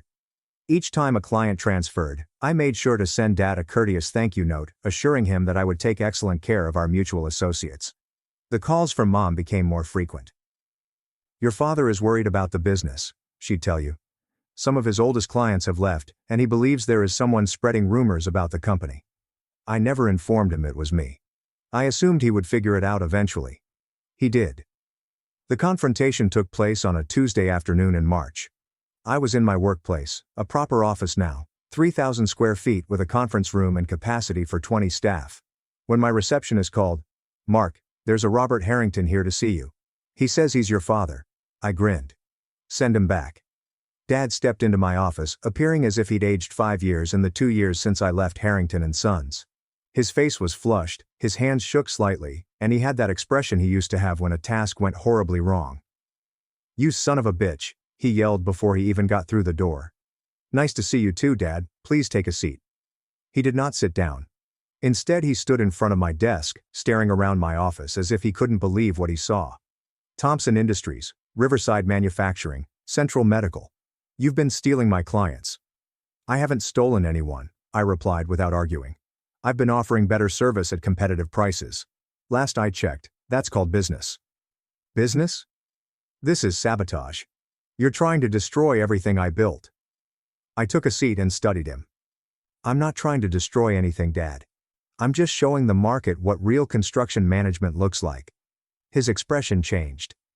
"Real construction management? Do you think you know something about construction that I don't?" "I do. I know how to leverage technology to improve efficiency, how to provide full information and transparency to clients, and how to regularly deliver projects on time and within budget." "And I assume Ryan doesn't know any of that," I smiled. "How is Ryan doing, by the way?" "I heard Harrington & Sons lost the Riverside Manufacturing contract. That's got to hurt." Dad clenched his jaw. "We're fine." "Are you? Because from what I hear, you've lost about $2 million in annual revenue over the last 8 months, which must be putting some strain on cash flow." The truth was, I knew exactly how Harrington & Sons was doing financially. Construction is a small sector in our area, so word spreads. Dad was struggling to meet payroll, had laid off 6 employees, and was behind on payments to numerous suppliers. You planned this, Dad continued, his voice softer now. This whole thing, you plan to destroy my company. I plan to build a better company, I countered. If that happens to put pressure on Harrington and Sons, well, that's the free market at work. Dad sank on the chair opposite from my desk. For the first time since walking in, he appeared defeated rather than enraged. Why? He inquired. I gave you a job, taught you the business, treated you like family. Treated me like family? I cracked up. Dad, you told me I wasn't man enough to run the business. You gave everything to Ryan without even considering what I'd contributed. You made it clear that in your eyes, I'd never be anything more than a support guy. I was trying to be realistic about your strengths and weaknesses. No, I answered, standing up and strolling around my desk. You were playing favorites, just like you always did. Ryan was the golden boy who could do no wrong, and I was the disappointing son who didn't measure up to your idea of what a man should be. I motioned around my workplace. Well, this is what your not man enough son built. Pinnacle Construction Solutions did $12 million in revenue last year. We're on track for $18 million this year. We employ 28 people, and every single one of them makes more money than they would at Harrington and Sons. Dad glanced at me as if he was seeing me for the first time.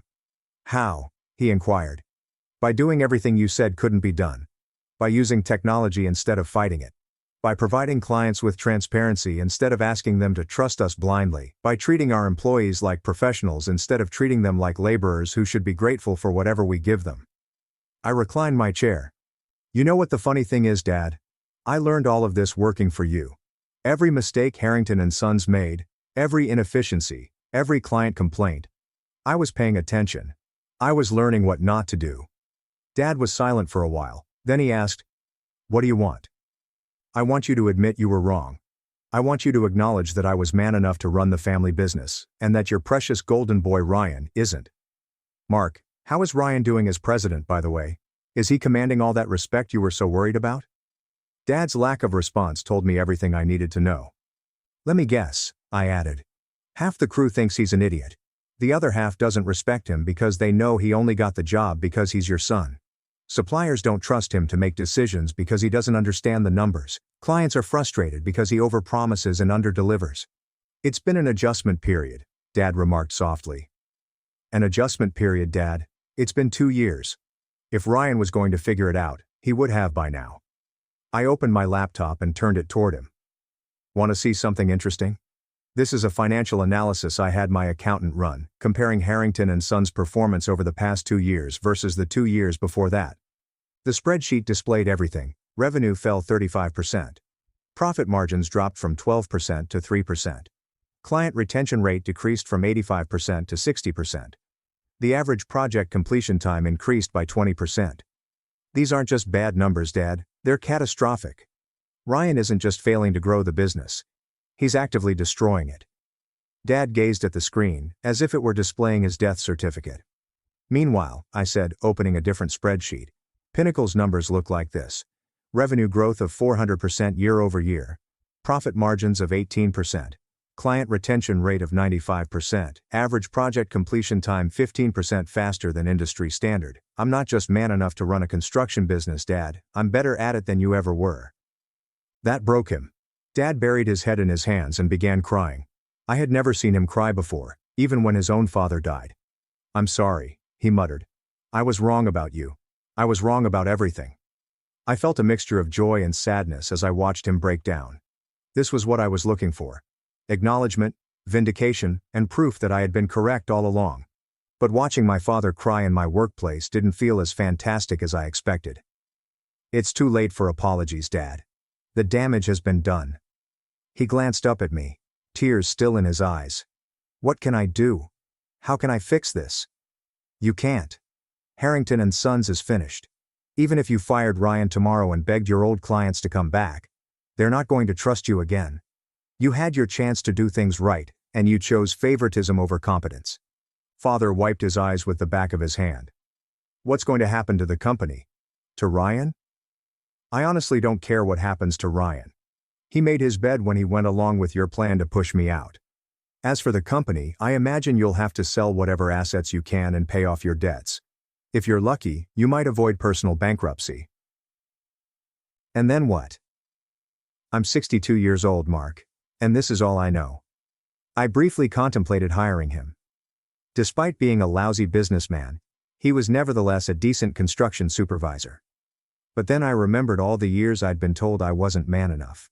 All the adulation bestowed on Ryan while my accomplishments were ignored. All the hurt and fury that had brought me here. I guess you'll figure it out, I told you. You're a smart guy. You'll adapt. Dad rose up slowly as if everything hurt. I guess I deserve this. You do, I replied. But for what it's worth, I didn't do this to hurt you. I did it to show you wrong. He nodded and proceeded toward the door. He then came to a halt and reversed his direction. For what it's worth, son. I'm proud of what you've built here. I should have seen it sooner. Yeah, was my response. You should have. After he departed, I sat in my office for a long time, reflecting on all that had occurred. I'd gained everything I wanted, confirmation that I was better than Ryan, Dad's admission that he was wrong, and the satisfaction of watching Harrington and Sons fail. But I also felt empty, as if I'd won a fight that no longer matters. That happened 3 months ago. Harrington and Sons filed for bankruptcy last month. Dad had to liquidate the company's assets to repay creditors. Ryan is now working for one of our competitors, earning approximately half of what he used to, and most likely receiving the respect he deserves. Dad occasionally calls me to see if there is any employment available at Pinnacle. I have not hired him yet, but I am thinking about it. He's a good supervisor when he's not attempting to choose favorites, and we're growing quickly enough to require experienced employees. The irony is that Ryan contacted me last week, the first time we'd spoken since I quit Harrington and Sons. Mark, he commented, I want to apologize. I should have stood up for you with Dad. I knew you were better at the business side than me, but I was selfish and let him play favorites. Little late for that, don't you think? Yeah, probably. But I wanted you to know that you were right. I wasn't ready to run that company. I'm not sure I'll ever be ready to run a company. So what are you going to do now? I don't know. Maybe go back to school, try to learn some of the stuff you tried to teach me. Maybe see if you'd be willing to hire me at Pinnacle. I was chuckling. You want to work for me? I want to learn how to do things right, and you're the only person I know who actually knows how to run a construction business. I have not determined what to tell him yet. Part of me believes it would be satisfying to have my golden boy brother working for me and possibly learning some humility. But a part of me believes it is best to leave the past behind. Right now my primary focus is on growing Pinnacle Construction Solutions. We'll be bidding on a $15 million hospital rehabilitation project next month, the kind of job that Harrington and Sons would never have been qualified for, and the type of challenge that makes me want to get out of bed in the morning. Mom still invites me to family meals. However, the situation has changed dramatically. Instead of discussing Ryan's latest accomplishments, everyone asks me about my firm, my expansion plans, and my thoughts into the construction sector. It feels strange to be the successful son after being the disappointment for so long, but I'll take it.